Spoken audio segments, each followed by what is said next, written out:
మరి ఈరోజు మనం ఏర్పాటు చేసుకున్న parents LPC local project committee chairman వారికి స్వాగతం తెలియజేస్తున్నాను. నేను ముందుగా స్నేహ సొసైటీ ద్వారా నిర్వహించబడే కొన్ని విషయాలు మీ ముందు పంచుకుందాం అనుకుంటున్నాను. అంటే కరెక్ట్గా 30 సంవత్సరాల క్రితము నిజామాబాద్ పట్టణంలో ఏర్పాటు చేయడం జరిగింది. నేటికి దాదాపుగా 30వ సంవత్సరంలో మనం కలిసి కూడా మనం ప్లాన్ చేసుకోవడం జరిగింది. తప్పకుండా అది అక్టోబర్ నవంబర్ మాసంలో మనం ప్రగతిని సాధిస్తున్నాం. ఇట్లా సాధ్యమైందంటే ఒక విధంగా పేరెంట్స్ సహకారం, అదేవిధంగా టీచర్ల కృషి. జాతీయ స్థాయిలో యోగా పోటీల్లో పాల్గొన్నారు. అదేవిధంగా 2025 అంటే ఈ సంవత్సరం జూన్ 21వ తారీఖు రోజు కూడా అంతర్జాతీయ యోగా దినోత్సవం రోజు మరి జాతీయ స్థాయిలో 17 మంది మానసిక వికలాంగులు పాల్గొన్నారు. అన్నిటికంటే ముఖ్యమైనది ఈ సంవత్సరం నా స్వాతంత్ర దినోత్సవం సందర్భంగా ఒక పెర్ఫార్మెన్స్ ఇవ్వటం అనేది జరిగింది. అది మనకి అట్మోస్ట్ సాటిస్ఫాక్షన్ ఇస్తున్న అంశం. సో వీళ్ళందరికీ కూడా ఒక మానసిక వికలాంగులకి ట్రైనింగ్ ఇవ్వడం అంటే టీచర్లు చాలా కృషి చేయాల్సిన అవసరం ఉంటుంది. ఎన్నిసార్లు పిల్లవాడు డ్యాన్స్ చేస్తే అన్నిసార్లు టీచర్లు కూడా మరి పార్టిసిపేటరీ డ్యాన్స్ వాళ్ళతో పాటు చేయాల్సిన అవసరం ఉంటుంది. చాలా కష్టంతో కూడుకున్న పని. ఈ టీచర్లకి కూడా మరి టైం టు టైం మరి ప్రాపర్ గైడెన్స్ మరి ప్రిన్సిపల్ ద్వారా కానీ లేకపోతే పెద్దలు వస్తూ ఉంటారు, డిడబ్ల్యూ మేడం గారు సలహాలు. సో ఇట్లా చాలామంది పెద్దల సలహాలతోటి మనం ఆ పిల్లల్ని 65 మంది మానసిక వికలాంగుల్ని ఒక దగ్గర కూర్చోబెట్టడమే కష్టం, 65 మంది పిల్లల్ని. సో నాకు ప్రోగ్రాం అయిపోయినంత వరకు కూడా కొంచెం భయం ఉండే, మధ్యలోంచి ఎంతమంది పిల్లలు వెళ్ళిపోతారు. ఎందుకంటే చాలామంది క్రౌడ్ చూసినా, ఎవరైనా కలర్ఫుల్ డ్రెస్ వేసుకున్నా, కలర్ఫుల్ ఈవెంట్ ఏమన్నా వీళ్ళు మధ్యలో వెళ్ళిపోతారు. సో నేను అనుకుంటా ఉన్నాను, సో మా వాళ్ళు ఎంతమంది మధ్యలోంచి పిల్లలు, ఎందుకంటే చాలా బురదుంది గ్రౌండ్లో. అంటే మేము అనుకున్నాం మరి విత్డ్రా చేసుకుంటే దాదాపు ఒక 10-15 రోజులు పిల్లలందరూ చాలా కృషి చేసారు, టీచర్లు అందరూ కృషి చేస్తున్నారు. సో వీళ్ళందరూ కూడా గ్రౌండ్ ఎక్స్పోజర్ రావాలని బయటకు ఎక్కడికో తీసుకెళ్ళి గ్రౌండ్లో వాళ్ళకి దాదాపుగా 10 రోజులు ట్రైనింగ్ ఇచ్చినాం. సో ఇవన్నీ అల్టిమేట్ సక్సెస్ అయింది. సో దానికి నేను ముఖ్యంగా ఫస్ట్ అయితే డిడబ్ల్యూ మేడం గారికి నేను కృతజ్ఞతలు చెప్తున్నాను. ఎందుకంటే ఆమె సహకారం లేకుండా సో నన్ను కూడా మేడం డైరెక్ట్గా కలెక్టర్ గారి దగ్గర తీసుకెళ్ళి మేము ఒక అప్లికేషన్ కూడా సబ్మిట్ చేసినాం. సార్ మాకు ఒక అవకాశం కల్పించండి అని. యాక్చువల్గా 30 సంవత్సరాల్లో మీరు ఎక్కడైనా తెలుసుకోండి, మానసిక వికలాంగులకు ఇప్పటి వరకు ఏ పెరేడ్ గ్రౌండ్లో కూడా పెర్ఫార్మెన్స్ చేసే అవకాశం ఎక్కడా రాలేదు. ఎందుకంటే మా తెలంగాణలో నాకు పక్కా తెలుసు, నేను చేసిన 30 సంవత్సరాల నుంచి ఎవరు కూడా మానసిక వికలాంగులు ఒక పెరేడ్ గ్రౌండ్లో కల్చరల్ ప్రోగ్రామ్ చేసిన దాఖలాలు అయితే లేవు. సో వీటన్నిటికి కూడా మరి అధికార యంత్రాంగం సహకారం ఉంది, టీచర్ల సహకారం ఉంది, పేరెంట్స్ సహకారం ఉంది. సో వీళ్ళందరూ కూడా నేను ఈ సందర్భంగా ధన్యవాదాలు తెలియజేస్తున్నా. అదేవిధంగా మనకి కేంద్ర ప్రభుత్వం నుంచి ప్రతి సంవత్సరం మనకు కొన్ని కొత్త రూల్స్ వస్తూ ఉన్నాయి. సో మనందరం కూడా రెడీగా ఉండాలి. ఎందుకు రెడీగా ఉండాలంటే ఏ క్షణమైనా కానీ గవర్నమెంట్ సహాయము గ్రాంటీని ఆగిపోవచ్చు. ఇప్పటికే వాళ్ళు పొమ్మనలేక పొగబెట్టిన విధంగా చాలా రెస్ట్రిక్షన్స్ వచ్చినాయి. ఆ రెస్ట్రిక్షన్స్లో ప్రధానమైనది ఏంటంటే యూడిఐడి కార్డు. యూడిఐడి కార్డు అనేది ఒక మానసిక వికలాంగుడికి రావాలంటే స్కూల్ ప్రమేయం ఏమి ఉండదు. డైరెక్ట్గా ఎవరైతే సదరంకి పోతారో సదరంకి బుక్ కావడంతో సదరంతో పాటే వాళ్ళే యూడిఐడి కార్డు కోసం కూడా వాళ్ళే అప్లై చేస్తారు గవర్నమెంట్ హాస్పిటల్లో. కానీ చాలామందికి యూడిఐడి కార్డ్స్ లేవు. ఎవ్రీ ఇయర్ ఏం చేస్తున్నాం మేము, ఎంతమంది అయితే అడ్మిషన్స్ ఇస్తున్నామో వాళ్ళందరూ కూడా మేమే యూడిఐడి కార్డ్స్ అప్లోడ్ చేస్తున్నాం. వీటికి అన్నిటి కూడా యూడిఐడి కార్డ్స్ ఇష్యూ కావట్లేదు. సో రీసెంట్గా కొత్త గైడ్లైన్స్ ప్రకారం ఏంటంటే ఎవరైతే మానసిక వికలాంగులు యూడిఐడి ఎక్నాలెడ్జ్మెంట్ ఉన్నా సరిపోతుంది కదా. సదరం అనేది అల్టిమేట్. ఇక సదరం పనికిరాదు, యూడిఐడి కార్డు ఉంటేనే మేము గ్రాంటెడ్ ఇస్తాము. మీ స్కూల్లో ఎంతమంది పిల్లలు ఉన్నారు? మన స్కూల్లో 185 మంది పిల్లలుంటే మనకున్నది 110 మందికి యూడిఐడి కార్డ్స్ ఉన్నాయి. మిగతా 75 మందికి గ్రాంటెడ్ ఉండదు, గుర్తుపెట్టుకోవాలి. మరి మనం 185 మంది మీద ఖర్చు పెట్టాలి. ట్రాన్స్పోర్టేషన్ ఉంటుంది. మనం ఒక 2 బస్సులు అరేంజ్ చేసుకున్నాం, మధ్యాహ్నం భోజనం అరేంజ్ చేస్తున్నాం, హాస్టల్ ప్రొవైడ్ చేస్తున్నాం. ఇన్ని ఉన్నా ప్రభుత్వం ఏదో ఒక విధంగా ఇబ్బందులు పెడుతుంది. నేను అనుకున్నాను ఏంటంటే రాబోయే కాలంలో గ్రాంట్ క్లోజ్ చేయాలి కాబట్టి, క్లోజ్ చేసేందుకు అవకాశం కాబట్టి ఈ విధంగా అంటే మనం అప్లై చేసిన గ్రాంట్లో, మేడం గారు రికమెండేషన్ చేసిన గ్రాంట్లో మనకి 50% వస్తుంది ఎవ్రీ ఇయర్. మరి 50%కి మనం చదువు చెప్పట్లేదు, మనం 100%కి చెప్తున్నాం చదువు. 180 మంది అంటే 170 మంది పిల్లలకి రెగ్యులర్గా మన దగ్గరికి వస్తారు, వాళ్ళకి మనం చదువు చెప్తూనే ఉంటాం.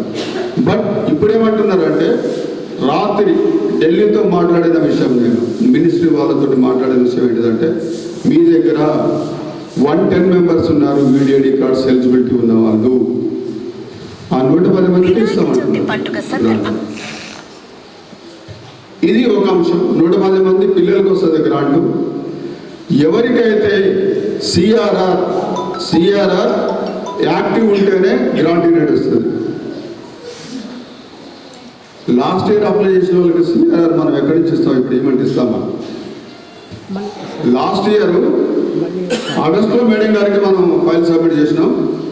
సెప్టెంబర్ అక్టోబర్లో మేడం గారు ఇన్స్పెక్షన్ చేసి పంపించేశారు. వాళ్ళకి మనం ఇప్పుడు సిఆర్ఆర్ నెంబర్ ఎక్కడ తీసుకొస్తాం? సిఆర్ఆర్ నెంబర్ లేకపోతే గ్రాంట్ లేదు. సో ఇవన్నీ ఏమి సూచిస్తున్నాయంటే అల్టిమేట్గా ఒక ఎవరైతే వికలాంగుల కోసం, దివ్యాంగుల కోసం పనిచేస్తున్నారో, ఇది నేను ఒక్కడే ఎదుర్కొంటున్న సమస్య కాదు, దేశం మొత్తం ఎదుర్కొంటున్న సమస్య. దేశం మొత్తం కూడా వికలాంగుల స్కూల్స్ అన్నీ కూడా ఎదుర్కొంటున్న సమస్య.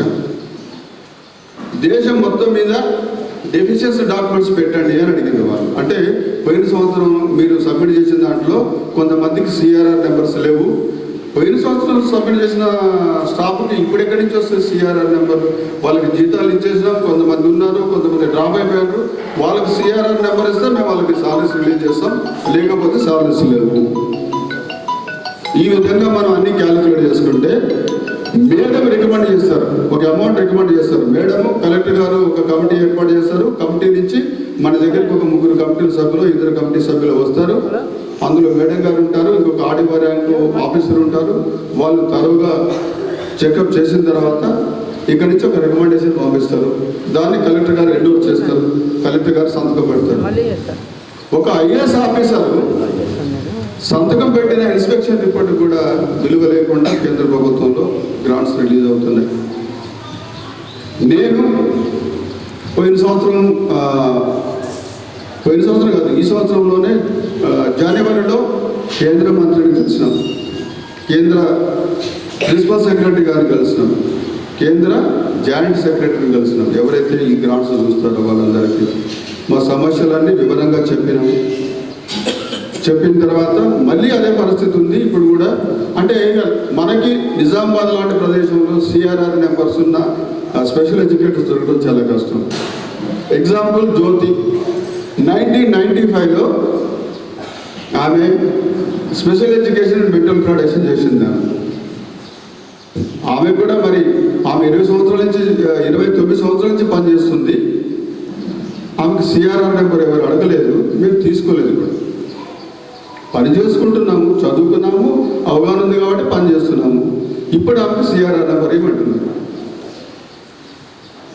సో సిఆర్ఆర్ నెంబర్ ఇప్పుడు ఎక్కడ తీసుకొస్తాం? CRR RCI. ఇంతకుముందు ఎట్లా ఉండేదంటే ఆన్లైన్లో అప్లై చేస్తే ఆర్సీఐ వచ్చేది. ఇప్పుడు ఆన్లైన్లో అప్లై చేసి అక్కడ కూడా తెలిసినోడు ఉంటేనే సిఆర్ఆర్ నెంబర్ అనేది ఒక టీచర్కి ఇష్యూ అవుతుంది. ఇప్పుడు అంత ఈజీ కాదు సిఆర్ఆర్ నెంబర్ కాదు. సో ఆమె ఇప్పుడు క్వాలిఫైడ్ కాదు. సో అందుకేం చేసినాము, లాస్ట్ ఇయర్ చాలా మార్పులు తీసుకొచ్చినాము స్కూల్లో. జ్యోతి గారిని ప్రిన్సిపల్గా తీసేసి రాజేశ్వర్ని పెట్టినాము. ఎందుకంటే ఆమె సిఆర్ఆర్ నెంబర్ ఉంది. ఫిబ్రవరి నుంచి మనకి రాజేశ్వరి ప్రిన్సిపల్గా ఎందుకు చేస్తుంది? జ్యోతికి special education in mental condition 95లో చేసింది. 2018లో స్పెషల్ ఎడ్యుకేషన్ ఇన్ విజువల్ డిజబిలిటీలో చేసింది. విజువల్ డిజబిలిటీకి సిఆర్ఆర్ ఉంది. బట్ ఆమెకున్న నాలెడ్జ్ ఎప్పటి నుంచి 30 సంవత్సరాలు అనుభవము ఎంఆర్ స్కూల్లో ఉంది. ఎంఆర్ స్కూల్ నుంచి తీసేయాల్సిన అవసరం వచ్చింది. ఆమెను ఇప్పుడు ఆమె విజువల్ స్పెషల్ నీడ్ను విజువల్ డిజబిలిటీ ఉంది కాబట్టి విజువల్ డిజబిలిటీలో ఆమెను ఇప్పుడు మనం ప్రిన్సిపల్గా పెట్టుకున్నాం. ఇన్ని మార్పులు చేర్పులు అనేది మన వ్యవస్థాగతంగా మనం అంటే సంస్థాపరంగా ఇవన్నీ కూడా మనం చేసుకుంటున్నా. ఇంకా చాలా ఇబ్బందులు వస్తున్నాయి. అల్టిమేట్గా వాళ్ళు ఏమనుకుంటున్నారంటే మనం రికమెండ్ చేసిన కలెక్టర్ గారు రికమెండేషన్ దాంట్లో వచ్చి 50% గ్రాంట్ కూడా మన చేతికి వచ్చే అవకాశం లేదు. కాబట్టి మేము చాలా కాలం దీన్ని మేము మోయలేమేమో భారం. సో పేరెంట్స్కి మేము చెప్పాల్సింది ఏంటంటే, ఎందుకు చెప్పాల్సి వస్తుంది ఏంటంటే పేరెంట్స్ కూడా ప్రిపేర్గా ఉండాలి. ఏ క్షణం అయినా కానీ గ్రాంట్ నుండి ఆగిపోతే స్కూల్ కూడా ఆగిపోతుంది. స్కూల్ కూడా మూసేయాల్సిన పరిస్థితి ఉంటుంది. బిగినింగ్లో చేసినాం. 90 వాళ్ళ స్కూల్ స్టార్ట్ చేసి 2001 వరకు ఓన్గా నడపగలిగినాం. అది 20-30 మంది పిల్లలు ఉంటే అప్పుడు ట్రైనింగ్ అవసరం లేదు, పీడబ్ల్యూడి సర్టిఫికేట్ అవసరం లేదు. కాబట్టి అప్పుడు స్కూల్ పెట్టుకున్నాము, నడిపాము, అయిపోయింది. ఇప్పుడు కంపల్సరీగా ఒక స్కూల్ నడపాలంటే ఒక పీడబ్ల్యూడి సర్టిఫికేట్ ఉండాలి, దానికి కంటిన్యూస్గా రెన్యువల్స్ ఉండాలి, ఒక సిఆర్ఆర్ నెంబర్ ఉండాలి. ఇవన్నీ కూడా రాబోయే కాలంలో అందరితోటి కావు ఎన్జిఓస్. చాలామంది తెలంగాణలో 73 ఎన్జిఓలు, తెలంగాణలో 73 ఎన్జిఓలకి గ్రాంట్ వచ్చేది. ఎప్పుడు 2014 కంటే ముందు. ఇప్పుడు 42 సంస్థలకు వస్తున్నాయి. అంటే 30 సంస్థలు మానేశారు. మేము స్కూల్ నడపలేము, మాకు వద్దు, ఈ గ్రాంట్ వద్దు, మీరు ఇవ్వాల్సిన అవసరం లేదు, మేము నడుపుకుంటాం, లేకుంటే మానేసుకుంటాం అనేది. సో దయచేసి పేరెంట్స్ అందరూ కూడా ఇవన్నీ గుర్తుపెట్టుకోవాలి. సో రాబోయే కాలంలో ఏమేమి మార్పులు వస్తాయో ఆ మార్పులకు అనుగుణంగానే మీకు కూడా సర్వీసెస్ ఉంటాయి. సో దయచేసి అర్థం చేసుకోండి. సో మా వైపు నుంచి మేము పూర్తిగా ప్రయత్నం చేస్తున్నాం. మా నుంచి ఏమైనా సహకారం కావాలంటే మేము ప్రయత్నం చేస్తున్నాం. ఈ తెలంగాణ నిజామాబాద్ జిల్లా నుంచి కేంద్ర మంత్రి వరకు మనం రిప్రజెంట్ చేస్తున్నాం. నేను కూడా ఒక తెలంగాణకి వైస్ ప్రెసిడెంట్గా, సో నేను కూడా జాతీయ స్థాయి వరకు రిప్రజెంట్ చేసినా వాళ్ళలో మార్పు లేదు. మానసిక వికలాంగులు లైఫ్ లాంగ్ వాళ్ళలో మ్యాచ్యూరిటీ ఉండదు. బట్ వాళ్ళకి 18 సంవత్సరాలు కుదించారు వాళ్ళ వయసు. 18 సంవత్సరాల తర్వాత వీళ్ళు స్కూల్లో ఉండదు. కొట్లాడడం, చాలా కొట్లాడడంలో నేను కూడా ఉన్నా. సో 23 సంవత్సరాలకి పెంచారు. 23 సంవత్సరాల తర్వాత అసలు ప్రాబ్లం స్టార్ట్ అయ్యేది 23 సంవత్సరాలు కదా, అప్పుడు ఎక్కడ పోవాలి పిల్లలంట అనేది మనం అందరం కూడా చూస్తున్నాము, ఎదుర్కొంటున్నాము. సో మీ పిల్లలందరూ కూడా అప్ టు 23 ఇయర్స్ వరకు స్కూల్లో ఉంటారు. 23 ఇయర్స్ అయిపోయిన తర్వాత అందరూ బయటికి పోతారు. అసలు కంట్రోల్ చేయడం అప్పుడే ముఖ్యం. సో ఇవన్నీ కూడా మరి ఎందుకు జరుగుతుందంటే పేరెంట్స్ ఇన్వాల్వ్మెంట్ లేదు. అక్కడ పేరెంట్ రిప్రజెంటేషన్ లేదు. ఢిల్లీకి లేకపోతే జిల్లా స్థాయి నుంచి రాష్ట్ర స్థాయి వరకు, రాష్ట్ర స్థాయి నుంచి జాతీయ స్థాయి వరకు పేరెంట్ రిప్రజెంటేషన్ ఉందనుకోండి, మా పిల్లల్ని 23 సంవత్సరాల తర్వాత తీసేస్తే మేము ఎడబెట్టుకోవాలని చెప్పేసి పేరెంట్స్ ఏమో రిప్రజెంట్ చేయట్లేదు. సంస్థలు రిప్రజెంట్ చేస్తున్నాయి. వాళ్ళు ఏమనుకున్నారు, సంవత్సరాల బెనిఫిట్ కోసము వాళ్ళు రిప్రజెంట్ చేస్తున్నారు అనుకున్నారు. కానీ పేరెంట్ రిప్రజెంటేషన్ చేసిన రోజు, పేరెంట్స్ ఇన్వాల్వ్ అయ్యి క్వశ్చన్ చేసిన రోజు గవర్నమెంట్ని తప్పకుండా ఈ ఏజ్ రిలాక్సేషన్ 23 నుంచి లైఫ్ లాంగ్ పిల్లలు స్కూల్లో ఉండాల్సిన అవసరం ఉంటుంది మానసిక. కాబట్టి మీరందరూ గుర్తుపెట్టుకోండి, రిప్రజెంటేషన్ అనేది పేరెంట్స్ నుంచి పోవాలా. దానికి మనం అనుకున్నాం పోయినసారి కూడా, పోయిన సంవత్సరం అంతకుముందు సంవత్సరం మనం ఒక పేరెంట్ అసోసియేషన్ పెట్టుకున్నాం. ఒక పేరెంట్ అసోసియేషన్ రిజిస్ట్రేషన్ చేద్దాం, వాళ్ళకి మనం కెపాసిటీస్ బిల్డ్ చేద్దాం, సామర్థ్యాలు పెంచుదాం. వాళ్ళతో పాటు మేము నడుస్తాం, మేము హ్యాండ్ హోల్డింగ్ సపోర్ట్ మేము ఇస్తాం. సో కేంద్ర ప్రభుత్వం ఏమంటుంది, సో మేము ఇచ్చేది గ్రాంట్ కాదు మీకు, మేము ప్రత్యక్షంగా డైరెక్ట్గా మాట్లాడినప్పుడు మేము మీకు గ్రాంట్ కాదు ఇవ్వాల్సింది, మేము ఓన్లీ చేయూత ఇస్తాం మీకు. చేయూత అంటే ఏంది, ఇక్కడ నుంచి గేట్ వరకు తీసుకుపోతారు చేయబడుతుంది, ఆ తర్వాత నువ్వు పోరా బాబు అంటారు. అది చేయూత అంటే.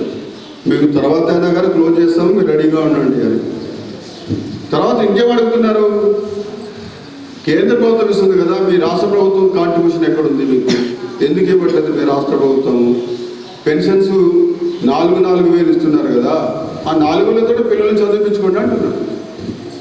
సో ఇవన్నీ కూడా మరి మన ముందున్న సమస్యలు. మనం కూడా ఒక పేరెంట్ అసోసియేషన్ని ఇనిషియేట్ చేయాల్సిన అవసరం ఉంది. పేరెంట్స్కి క్వశ్చన్ చేసినంత వరకు ఇదే పరిస్థితి ఉంటారు. ఎందుకంటే మేము 10లో ఉంటాం సంస్థలు, పేరెంట్స్ వేలలో ఉంటారు. ఒక 1000 మంది 2,000 మంది పేరెంట్స్ రిప్రజెంట్ చేస్తే మినిస్ట్రీని తప్పకుండా మినిస్ట్రీ ఇవన్నీ కూడా యాక్సెప్ట్ చేస్తుంది. 23 సంవత్సరాల తర్వాత తీసేసే ప్రొవిజన్ తీసేస్తుంది. కోర్టులో కూడా కేసు వేసినాం, హైకోర్టులో నడుస్తుంది ఆల్రెడీ. కోర్టులో 23 సంవత్సరాల తర్వాత మానసిక వికలాంగులను తీసేయడం ఏంటిది అనేది వాళ్ళ వాదన ఏంటంటే, ఇప్పుడు మన మధ్య సార్ ఉన్నారు, మానసిక వికలాంగులు 18 సంవత్సరాల తర్వాత వాళ్ళు మ్యాచ్యూరిటీ అవుతారు. అంటే సర్వశిక్ష అభియాన్లో ఒక రూల్ ఉంది, చదువు 18 సంవత్సరాల వరకే పిల్లలకి. సర్వశిక్ష అభియాన్లో 18 సంవత్సరాల వరకే. వికలాంగులు కూడా వాళ్ళు 18 సంవత్సరాల వరకు ఉంచుకుంటారు. 18 సంవత్సరాల తర్వాత పిల్లలు ఉంచుకున్నారు వాళ్ళ దగ్గర. రిడిక్యులస్, చాలా వ్యంగ్యం ఇది. ఎవరైనా నమ్ముతారు? మానసిక వికలాంగుల్ని అసలు స్టార్ట్ అయ్యేదే ప్రాబ్లం 18 ఇయర్స్. చిన్నప్పుడు చాలా ముద్దుకుంటారు, మనం ఏం చెప్తా వింటారు, మనం చెప్పి పెడితే తింటారు, మంచిగా ఆడుకుంటారు. 18 ఇయర్స్ తర్వాత స్టార్ట్ చేస్తారు పేరెంట్స్ కొట్టడం అనేది. అప్పుడు మనం పిల్లల్ని స్కూల్లో తీసేస్తే వాళ్ళ లుకౌట్ ఎవరు చూడాలి? సో ఇది మనందరం కూడా అర్థం చేసుకొని మనం ఒక పేరెంట్ అసోసియేషన్ని ఇనిషియేట్ చేసి, సో మనం ఆల్రెడీ లోకల్ ప్రాజెక్ట్గా ఉంటుంది. తెలంగాణలో కూడా నాకు తెలిసి ఎక్కడ లేదు, మనమే పెట్టుకున్నాం. ఎవ్రీ 2 ఇయర్స్కి ఒకసారి మీతో మాట్లాడుతున్నాను. పేరెంట్స్ మీటింగ్స్ కూడా ఇక్కడ జరగవు. సో మనం మాట్లాడుకుంటున్నాము, మనం షేర్ చేసుకోవడానికి మన దగ్గర అచీవ్మెంట్స్ ఉన్నాయి. సో ఇదంతా మనం చేస్తున్నాము. సో తప్పకుండా మనందరం కలిసి ఒక పేరెంట్ అసోసియేషన్ని, అంటే పేరెంట్స్ ఎవరైనా యాక్టివ్ ఉన్న పేరెంట్స్ లీడ్ తీసుకుంటే హ్యాండ్ హోల్డింగ్ సపోర్ట్ మా ఇచ్చేస్తానికి ప్రయత్నం చేస్తాము. సో మరి చాలా టైం తీసుకున్నాను నేను. సో రవితేజ సార్ చాలా బిజీ షెడ్యూల్లో ఉన్నారు, ఆయన మానసిక వైద్య నిపుణుడు. సో వారి సలహాలు సూచనలు మనం తీసుకున్నాం. సో రవితేజ గారిని మాట్లాడవలసింది. పర్మనెంట్ అంటున్నారు. సో యూడిఐడి అనేది పర్మనెంట్ కాదు, ఇక దాన్ని రెన్యువల్ చేసుకోవాల్సిన అవసరం. ముందు సాధన తీసుకుంటాము. మేము వీళ్ళ పిల్లల పేర్లు ఆన్లైన్లో ఎక్కించాలంటే యూడిఐడి ఎక్నాలజ్మెంట్ నెంబర్ అంటే కంపల్సరీగా ఇవ్వాలి. సో మేమేం చేస్తాము, కొత్త పిల్లలు వస్తారు. ఫర్ ఎగ్జాంపుల్ ఈ సంవత్సరం 28 మంది పిల్లలు డ్రాప్ అయ్యారు. మానసిక వికలాంగులు 3 కారణాల వల్ల డ్రాప్ అవుతారు. ముఖ్యంగా ఒకటి షిఫ్ట్ అయిపోవడం, రెండవది 23 సంవత్సరాలు నిండిపోతే మేము తీసేయాలి స్కూల్లోంచి, మూడవది ఇక కొంతమంది లాస్ట్ ఇయర్ 2-3 డెత్స్ కూడా టేక్స్ ప్లేస్ అయినాయి, 2-3 డెత్స్ కూడా జరిగినాయి. సో ఏదన్నా కారణాల వల్ల పిల్లల్ని తీసేస్తే అదే పోర్షన్లో తీసుకుంటాం. మళ్ళీ 28 మందిని డ్రాప్ చేసినాము, 28 మందిని తీసుకున్నాం. 28 మందిని తీసుకుంటే ఆ 28 మందిలో 11 మందికి యూడిఐడి కార్డ్స్ ఉన్నాయి, 17 మందికి లేవు. 17 మందికి మేము అప్లోడ్ చేసినాం, యూడిఐడి కార్డ్స్ అప్లోడ్ చేసినాం. ఇప్పుడు యాక్టివ్గా ఉంటుంది. ఈ సంవత్సరం మనం అప్లోడ్ చేసిన తర్వాత వితిన్ 3 మంత్స్లో కార్డు రావాలి. కార్డు ఎవరికి వస్తుంది? డిస్ట్రిక్ట్ హెడ్ క్వార్టర్స్ హాస్పిటల్కి వస్తుంది. వాళ్ళు ఏం చేస్తారు, మేడం వల్ల, ఎందుకంటే ఫీల్డ్లో ఉంటారు కాబట్టి సిడిపిఓస్ ద్వారా ఆ డిస్ట్రిబ్యూషన్ జరుగుతూ ఉంటుంది. ఒకవేళ కార్డు ఇష్యూ అయి ఉంటే వాడు ఆధార్ కార్డు పుట్టామనుకోండి, అందులో వెళ్ళిపోతుంది. 1 ఇయర్ తర్వాత ఇది ఇన్యాక్టివ్ అయిపోతుంది. 1 ఇయర్ తర్వాత ఎక్నాలజ్మెంట్ యూడిఐడి కార్డు రాదు, వాడికి ఎక్నాలజ్మెంట్ ఏదైతే ఇన్వాలిడ్ అయిపోతుంది. సో దిస్ ఇస్ ఇన్వాలిడ్ అని వస్తుంది మనం కొట్టినామంటే ఆధార్ కార్డు. సో ఈ ఏడు మేము 17 మందికి యూడిఐడి కోసం అని చెప్పేసి అప్లోడ్ చేసినాము. వాళ్ళకి ఎక్నాలజ్మెంట్ వస్తుంది, ఆ ఎక్నాలజ్మెంట్ తీసుకుంటున్నాము మేము. ఇప్పుడు మనకి సదరం క్యాంప్స్లో ఏం చేస్తున్నారంటే సదరం సర్టిఫికెట్ ఇవ్వట్లేదు. స్లాట్ బుక్ చేసుకుంటే డైరెక్ట్ యూడిఐడి ఇస్తున్నారు. UDID permanent, once it is issued it's permanent. So ETD వల్ల ఇబ్బంది లేదు. కానీ నేను ఒకటే అడుగుతున్నాను గవర్నమెంట్, మానసిక వికలాంగుడు జాతీయ మానసిక వికలాంగుల సంస్థ ఉంది. జాతీయ మానసిక వికలాంగుల సంస్థను కేంద్ర ప్రభుత్వం ఆధ్వర్యంలో మినిస్టర్ ఆఫ్ సోషల్ జస్టిస్ మనకి సికింద్రాబాద్లో ఇచ్చింది. ఇచ్చిన తర్వాత ఏం జరుగుతుంది, వాళ్ళు ఒక సర్టిఫికెట్ ఇస్తారు, సైకాలజికల్ అసెస్మెంట్ రిపోర్ట్ అని ఇస్తారు. సైకాలజికల్ అసెస్మెంట్ రిపోర్ట్లో ఏముంటుంది, వాడికి ఎంత ఐక్యూ ఉంది, వాడు మైల్డా మోడరేటా సివియర్ మెంటల్ కండిషన్ అని ఉంటుంది. ఆ సర్టిఫికెట్ అడవదంటాడు కేంద్ర ప్రభుత్వం. ఎవడైతే వాడి ఆధ్వర్యంలోనే ఇప్పిస్తున్నాం, వాడిచ్చిందే వాడిని అడవదంటాడు. యూడిఐడి కావాలంటాడు, యూడిఐడి కోసం అప్లోడ్ చేస్తున్నాము. ఆ ఏదైతే ఎన్ఏఎంఎస్ ఇచ్చిందో ఎన్ఏఎంఎస్ సర్టిఫికెట్ మీద మేము సదరంకి పోమంటున్నాం. మరి సదరం తీసుకుంటున్నాం, సదరము ఎన్ఐఎంఎస్ సర్టిఫికేట్ తీసుకొని మేము యూడిఐడికి అప్లై చేస్తాం. ఎందుకంటే మాకు కంపల్సరీగా యూడిఐడి ఎక్నాలజ్మెంట్ నెంబర్ ఉంటేనే ఆన్లైన్లో పోర్టల్లో అప్లోడ్ అవుతుంది. కాబట్టి ఇచ్చిన తర్వాత వాడు దానికి యూడిఐడి ఇష్యూ చేయడు. 1 year తర్వాత ఇంకా పిల్లలకి ఇబ్బంది అవుతుంది. పిల్లలకి ఎందుకు ఇబ్బంది అవుతుంది, నాకు స్కూల్కి ఇబ్బంది అవుతుంది, నాకు ఇబ్బంది అవుతుంది. వాళ్ళకి సర్వీస్లో వాళ్ళకేమి ఇబ్బంది కలదు, వాళ్ళకి తెలియనే తెలియదు. ఆ పిల్లవాడికి యూడిఐడి ఉండాలి, ఎంతమందిని అడగండి మీరు, ఎవరికీ తెలియదు. బట్ నాకు గ్రాంట్ వచ్చేటప్పుడు అదే చెప్తున్నాను. పోయిన సంవత్సరం మేడం ఏం చేశారంటే 181 మంది పిల్లలు మీ స్కూల్లో వాళ్ళు వచ్చిన రోజు అంతమంది ఉన్నారు, అంతమందికి రికమెండ్ చేశాను. కేంద్ర ప్రభుత్వానికి ప్రపోజల్స్ కూడా వెళ్ళిపోయింది. ఎప్పుడు వెళ్ళిపోయింది, పోయిన నవంబర్లో వెళ్ళిపోయింది. సో వెళ్ళిపోయిన తర్వాత పోయిన సంవత్సరంలో మీ దగ్గర పనిచేసిన స్టాఫ్కి ఇప్పుడు సిఆర్ఆర్ నెంబర్ 700 ఇట్లా వస్తాయి. అంటే వాడు కొంచెం సమంజసం కాదు క్వశ్చన్ ఒకటి. రెండోది ఏంటంటే మీ దగ్గర 128 మంది యూడిఐడీస్ ఉంటే అందులో కొంతమంది మల్టిపుల్ డిసేబుల్. ఇప్పుడు నిజంగా కూడా వాడు మానసిక వికలాంగుడే, బట్ వాడికి డెత్ సర్టిఫికేట్ ఇచ్చింది. డెత్ సర్టిఫికేట్ ఇస్తే వాళ్ళు డెప్ ఇప్పుడు మీకు 110కే ఇస్తాం మేము గ్రాంట్ అంటాడు. రాత్రే మాట్లాడింది, లెటర్ వచ్చింది నాకు, 110కి ఇస్తాం మీకు గ్రాంట్ అంటాడు. 110కి ఇస్తాం మీకు గ్రాంట్ అంటాడు. అందులో సగం పోతుంది గ్రాంట్. మీ దగ్గర సిఆర్ఆర్ నెంబర్ ఉన్నదే నేను అంటే సిఆర్ఆర్ నెంబర్ అంటే ఆర్సీఐలో రిజిస్ట్రేషన్ కావాలి. ఎవరైతే రిహాబిలిటేషన్ ప్రొఫెషనల్స్, రిహాబిలిటేషన్ అంటే వికలాంగుల పునరావాసంలో పాల్గొనే పనిచేసే ప్రతి ఒక్కరు రిహాబిలిటేషన్ ప్రొఫెషనల్స్, వాళ్ళందరూ కూడా సిఆర్ఆర్ నెంబర్ ఉండాలి అంటాడు. పోయిన సంవత్సరం అప్లై చేసిన వాడు ఫైనాన్షియల్ ఇయర్ అయిపోయింది, మార్చికి వాళ్ళ సాలరీస్ క్లోజ్ అయిపోతాయి. ఇప్పుడు వాళ్ళు సిఆర్ఆర్ నెంబర్ ఉంటే రాత్రి కమ్యూనికేట్ చేశారు మాకు ఇది. సో ఇంత భయంకరంగా కావాలని ఇబ్బంది పెడుతున్నారు అనుకున్నాను నేను. రాబోయే కాలంలో ఇంకా ఇప్పటికే మేడం నాకు రికమెండ్ చేస్తారు, మేడం రికమెండేషన్ ప్రకారం కలెక్టర్ గారు దాన్ని అండోర్ చేస్తారు. ఇక అందులో మార్పులు చేర్పులు ఉండకూడదు, అసలు మార్పులు ఉండకూడదు. యాస్టిస్గా కేంద్ర ప్రభుత్వం అప్రూవ్ చేయాలి. వాడు ఏమంటాడు, మేడం రికమెండ్ చేసిన అమౌంట్లో 50% కూడా రావట్లేదు, దాని మీద పెట్టినా నేను గ్రాంట్ నా దగ్గరికి వచ్చేది కూడా నేను ఎక్కడా లేదు, నేను ట్రాన్స్పరెంట్ కూడా పెట్టేస్తాను ఎంత వచ్చింది ఆ సంవత్సరం. నేను 50% కూడా రావట్లేదు నాకు grant recommendation. Madam recommendation letter మీకు చూపిస్తాను, నాకు వచ్చిన గ్రాంట్ కూడా చూపిస్తాను.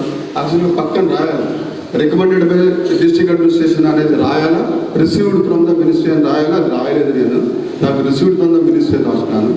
Not even 50%, not even 50%.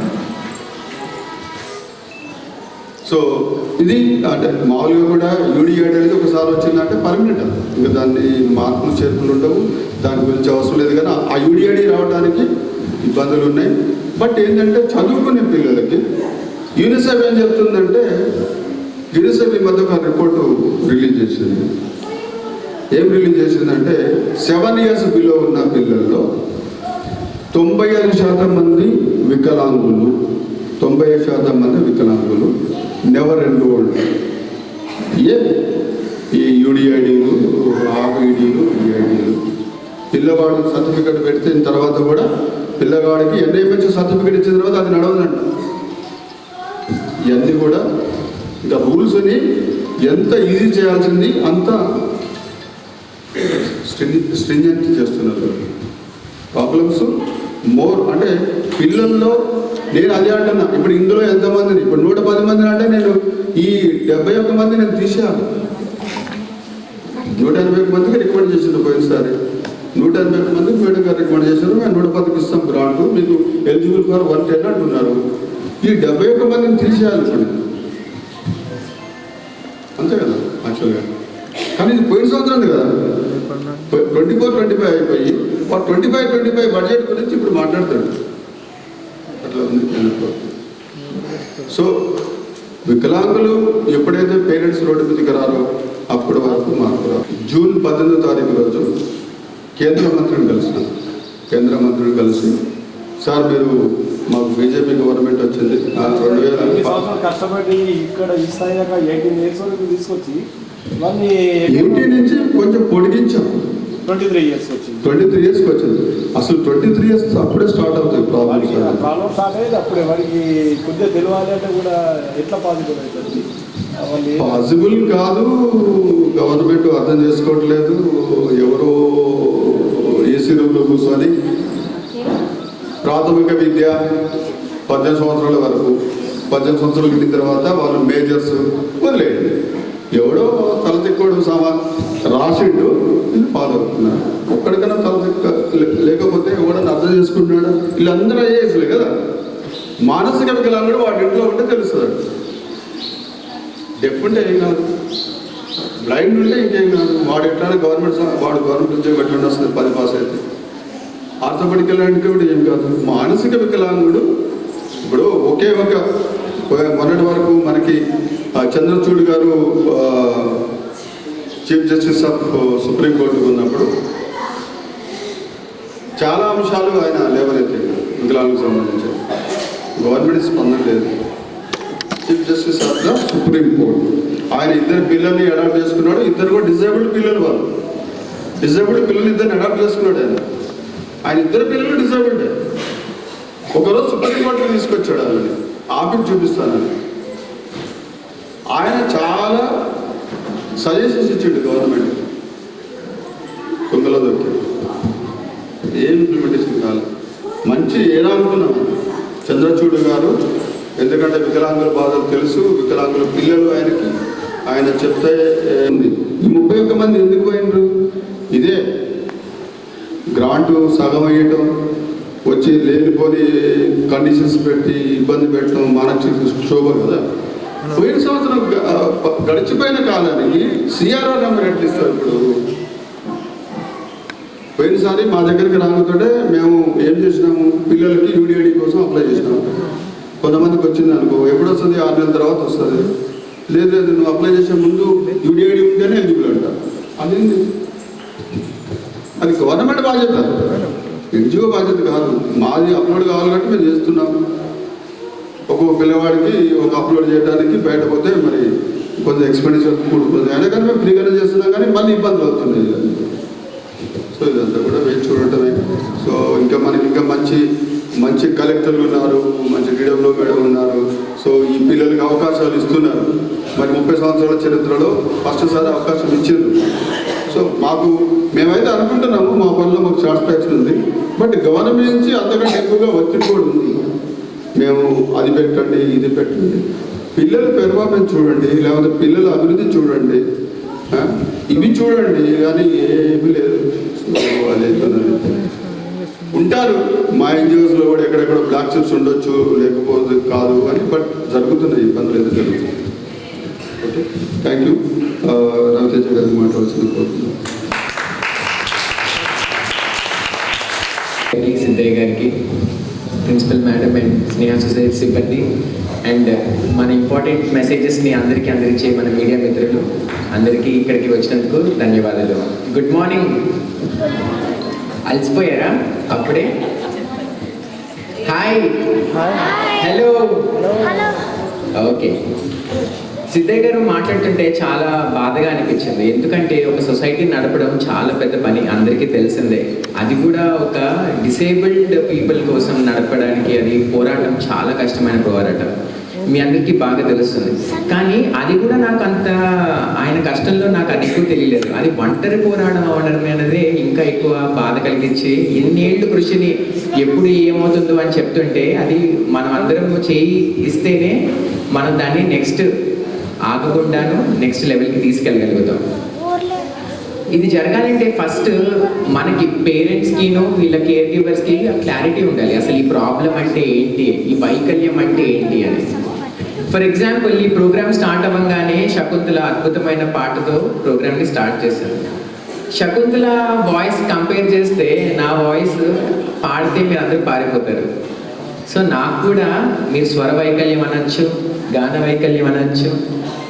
మరి వైకల్యం ఉన్నట్టేనా? అంటే మనకి ప్రాబ్లం ఏంటంటే మనం చూసే చూపులోనే ప్రాబ్లం ఉంది. వైకల్యం అనేది మనం ఎందుకు వాడుకుంటామంటే మనం దాని ద్వారా 10 మందికి హెల్ప్ చేయొచ్చు, వాళ్ళ కోసం స్కూల్స్ నడపొచ్చు, వాళ్ళకి కావాల్సిన స్పెషల్ నీడ్స్ అందజేయొచ్చు అనే ప్రాబ్లమ్ని, ఆ వైకల్యాన్ని మనం వైకల్యంగానే భావించి వాళ్ళకి ఇవ్వాల్సిన స్పెషల్ కేర్ ఇవ్వలేకపోతున్నాం. మనకి మనం ఒక స్టిగ్మా తయారు చేసుకొని, మనకి మనం ఒక బాధితుడిగా ఒక పేరు పెట్టుకొని మన జీవితాంతం ఎలా బాధపడాలో ఒక లైఫ్ డైరెక్షన్ ఇస్తున్నాం అన్నమాట. ఇది నేను చెప్తుంది కాదు, జనరల్గా మనం ఇప్పుడు 10 yearsగా నేను సర్వీస్లో ఉండగా ఈ పిల్లలతో పాటు వచ్చే పేరెంట్స్ వాళ్ళ రిలేటివ్స్ చెప్తున్న విషయాలు అన్నమాట. సో ఇప్పుడు నా ఎదురుగా 2 చెట్లు ఉన్నాయి. ఒక చెట్టు వెనక్కి తిరిగి చూడండి, మీకు కనిపిస్తే 2 చెట్లు ఉన్నాయి. ఒక చెట్టు ఇంకో చెట్టు కంటే పెద్దది, ఒక చెట్టు ఇంకో చెట్టు కంటే పెద్దది. అది పెద్ద చెట్టు కాబట్టి రెండో చెట్టుకి నీళ్ళు ఇవ్వడం ఆపేద్దామా? ఆపేయాలి కదా, ఎందుకు పెద్ద చెట్టుకే నీళ్ళు ఇద్దాం. అది కూడా పెరగాలి. ఎందుకు పెరగాలి? ఆ చెట్టు ఇంజనీర్ డాక్టర్ చెట్టు ఈ చెట్టు కాదని కాదు. ఎందుకంటే దేవుడు జీవితం ఇస్తే ప్రతి ఒక్కరికి జీవన హక్కు ఉంటుంది కాబట్టి, వాళ్ళకి జీవించే హక్కు ఉంటుంది కాబట్టి, ఇది మనం అనుకునేది కాదు, మన కాన్స్టిట్యూషన్లో ఫండమెంటల్ రైట్. ఇప్పుడు ప్రపంచం ఎంత ఈ నోయల్ హరారీ అని ఒక పెద్ద హిస్టోరియన్, ఇజ్రాయెల్ హిస్టోరియన్, ఆయన ఏమంటాడంటే అంత ఆర్టిఫిషియల్ ఇంటెలిజెన్స్ వస్తుంది, మీరు కోడింగ్ చేయక్కర్లేదు, మెడిసిన్స్ కనిపెట్టక్కర్లేదు, అంతా అదే చూసుకుంటుంది అని అంటారు. ఎవరికి నిజంగా ప్రాముఖ్యత ఉంటుందంటే సొసైటీని కలిసి ఒకరిని మనం బాధ పెట్టకుండా కలిసి సంతోషంగా ఉండగలిగే కీలక పాత్రలు ఎవరైతే నిర్వహిస్తారో వాళ్ళకి ఎక్కువ ప్రాముఖ్యత ఉంటుంది. అంటే ఎన్జిఓలకి, సొసైటీలకి, మనము సోషల్ సర్వీస్ చేసే వాళ్ళకి ఎక్కువ ప్రాముఖ్యత. ఎందుకంటే ఆర్టిఫిషియల్ ఇంటెలిజెన్స్ చేయగలదా, ఇలా ఆలోచించగలదా? చేయలేదు కదా. సో ఇజ్రాయెల్ అనే దేశంలో రాబైస్ అంటారు అనమాట. అంటే మనకి గుడిలో పురోహితుల్లాగా, చర్చ్లో ఫాదర్ లాగా, మౌలాలీస్ లాగా, వాళ్ళకి అందరికంటే ఎక్కువ ప్రాముఖ్యత ఇస్తారు అంతే. ఎందుకంటే వాళ్ళ భావన ఏంటంటే వాళ్ళు సొసైటీని సంతోషంగా విలువలతో హ్యాపీగా ఉంచగలరు అని. సో ఫస్ట్ అండ్ ఫార్మోస్ట్ అసలు నార్మల్ అంటే ఏంటి? ఈ బాటిల్ సైజ్ నార్మలా? మన చెప్పుల సైజ్ నార్మలా? మనం వేసుకున్న చొక్కా సైజ్ నార్మలా? సో ఈ నార్మల్ అంటే ఏంటంటే 100 మందిని తీసుకొని 90-95 మందికి ఏదైతే సూట్ అవుతుందో దాన్ని మనం నార్మల్ అంటాం. ఇది స్టాటిస్టికల్ కాన్సెప్ట్. సో ఇప్పుడు చెప్పులు కుట్టాలి, వాడు ఫ్యాక్టరీ వాడు ఏమేస్తారని 100 మందిని ఎల్లు, ఈ పెద్దవాళ్ళు అంటే ఈ అడల్ట్స్లో 100 మందిని పట్టుకో, వాళ్ళ కొలత తీసుకో. ఈ కొలత తీసుకున్నాక ఈ 95 మందికి పట్టే వరకు ఈ రేంజ్ పెట్టు. 6వ సైజ్ నుంచి స్టార్ట్ చేద్దాం, 8వ సైజ్ దాకా కుడదాం, అయిపోయి. ఇది నార్మల్. సో చాలా మంది అంటారు, అరే నాది 4వ సైజు నాకు చెప్పులు దొరకలేదు, అరే నాకు 10వ సైజు నాకు చెప్పులు దొరకలేదు అంటే, సార్ మీరు నార్మల్ కాదు సార్ అంటారు. అలాగే మానసిక వైకల్యం అనేది ఒక నార్మల్ ఎలా వచ్చింది? ఎప్పుడో కొన్ని 100 సంవత్సరాల ముందర స్కూల్లో జాయిన్ చేసినప్పుడు కొంతమంది పిల్లలు ఫాస్ట్గా నేర్చుకుంటున్నారు, కొంతమంది నేర్చుకోలేకపోతున్నారు. అరే ఈ నేర్చుకోలేని పిల్లలకి సెపరేట్గా ఏదైనా చేద్దామనే కాన్సెప్ట్తో చాలు అయింది. తర్వాత ప్రపంచ యుద్ధాల్లో అరే వీళ్ళకి తుపాకీ ఇస్తే మనల్ని కరెక్ట్ చేస్తాడేమో, వాడు కరెక్ట్గా అర్థమవుతున్నాయి అన్ని విషయాలు, కొన్నిసార్లు ఏమైనా కన్ఫ్యూజన్ అయిందంటే బాగా డేంజర్ అవుతుంది అని బాగా వరల్డ్ అంతా ఫేమస్ అయిపోయింది. కానీ దాని తర్వాత ఈ వైకల్యం అనే డెఫినేషనే మారిపోయింది.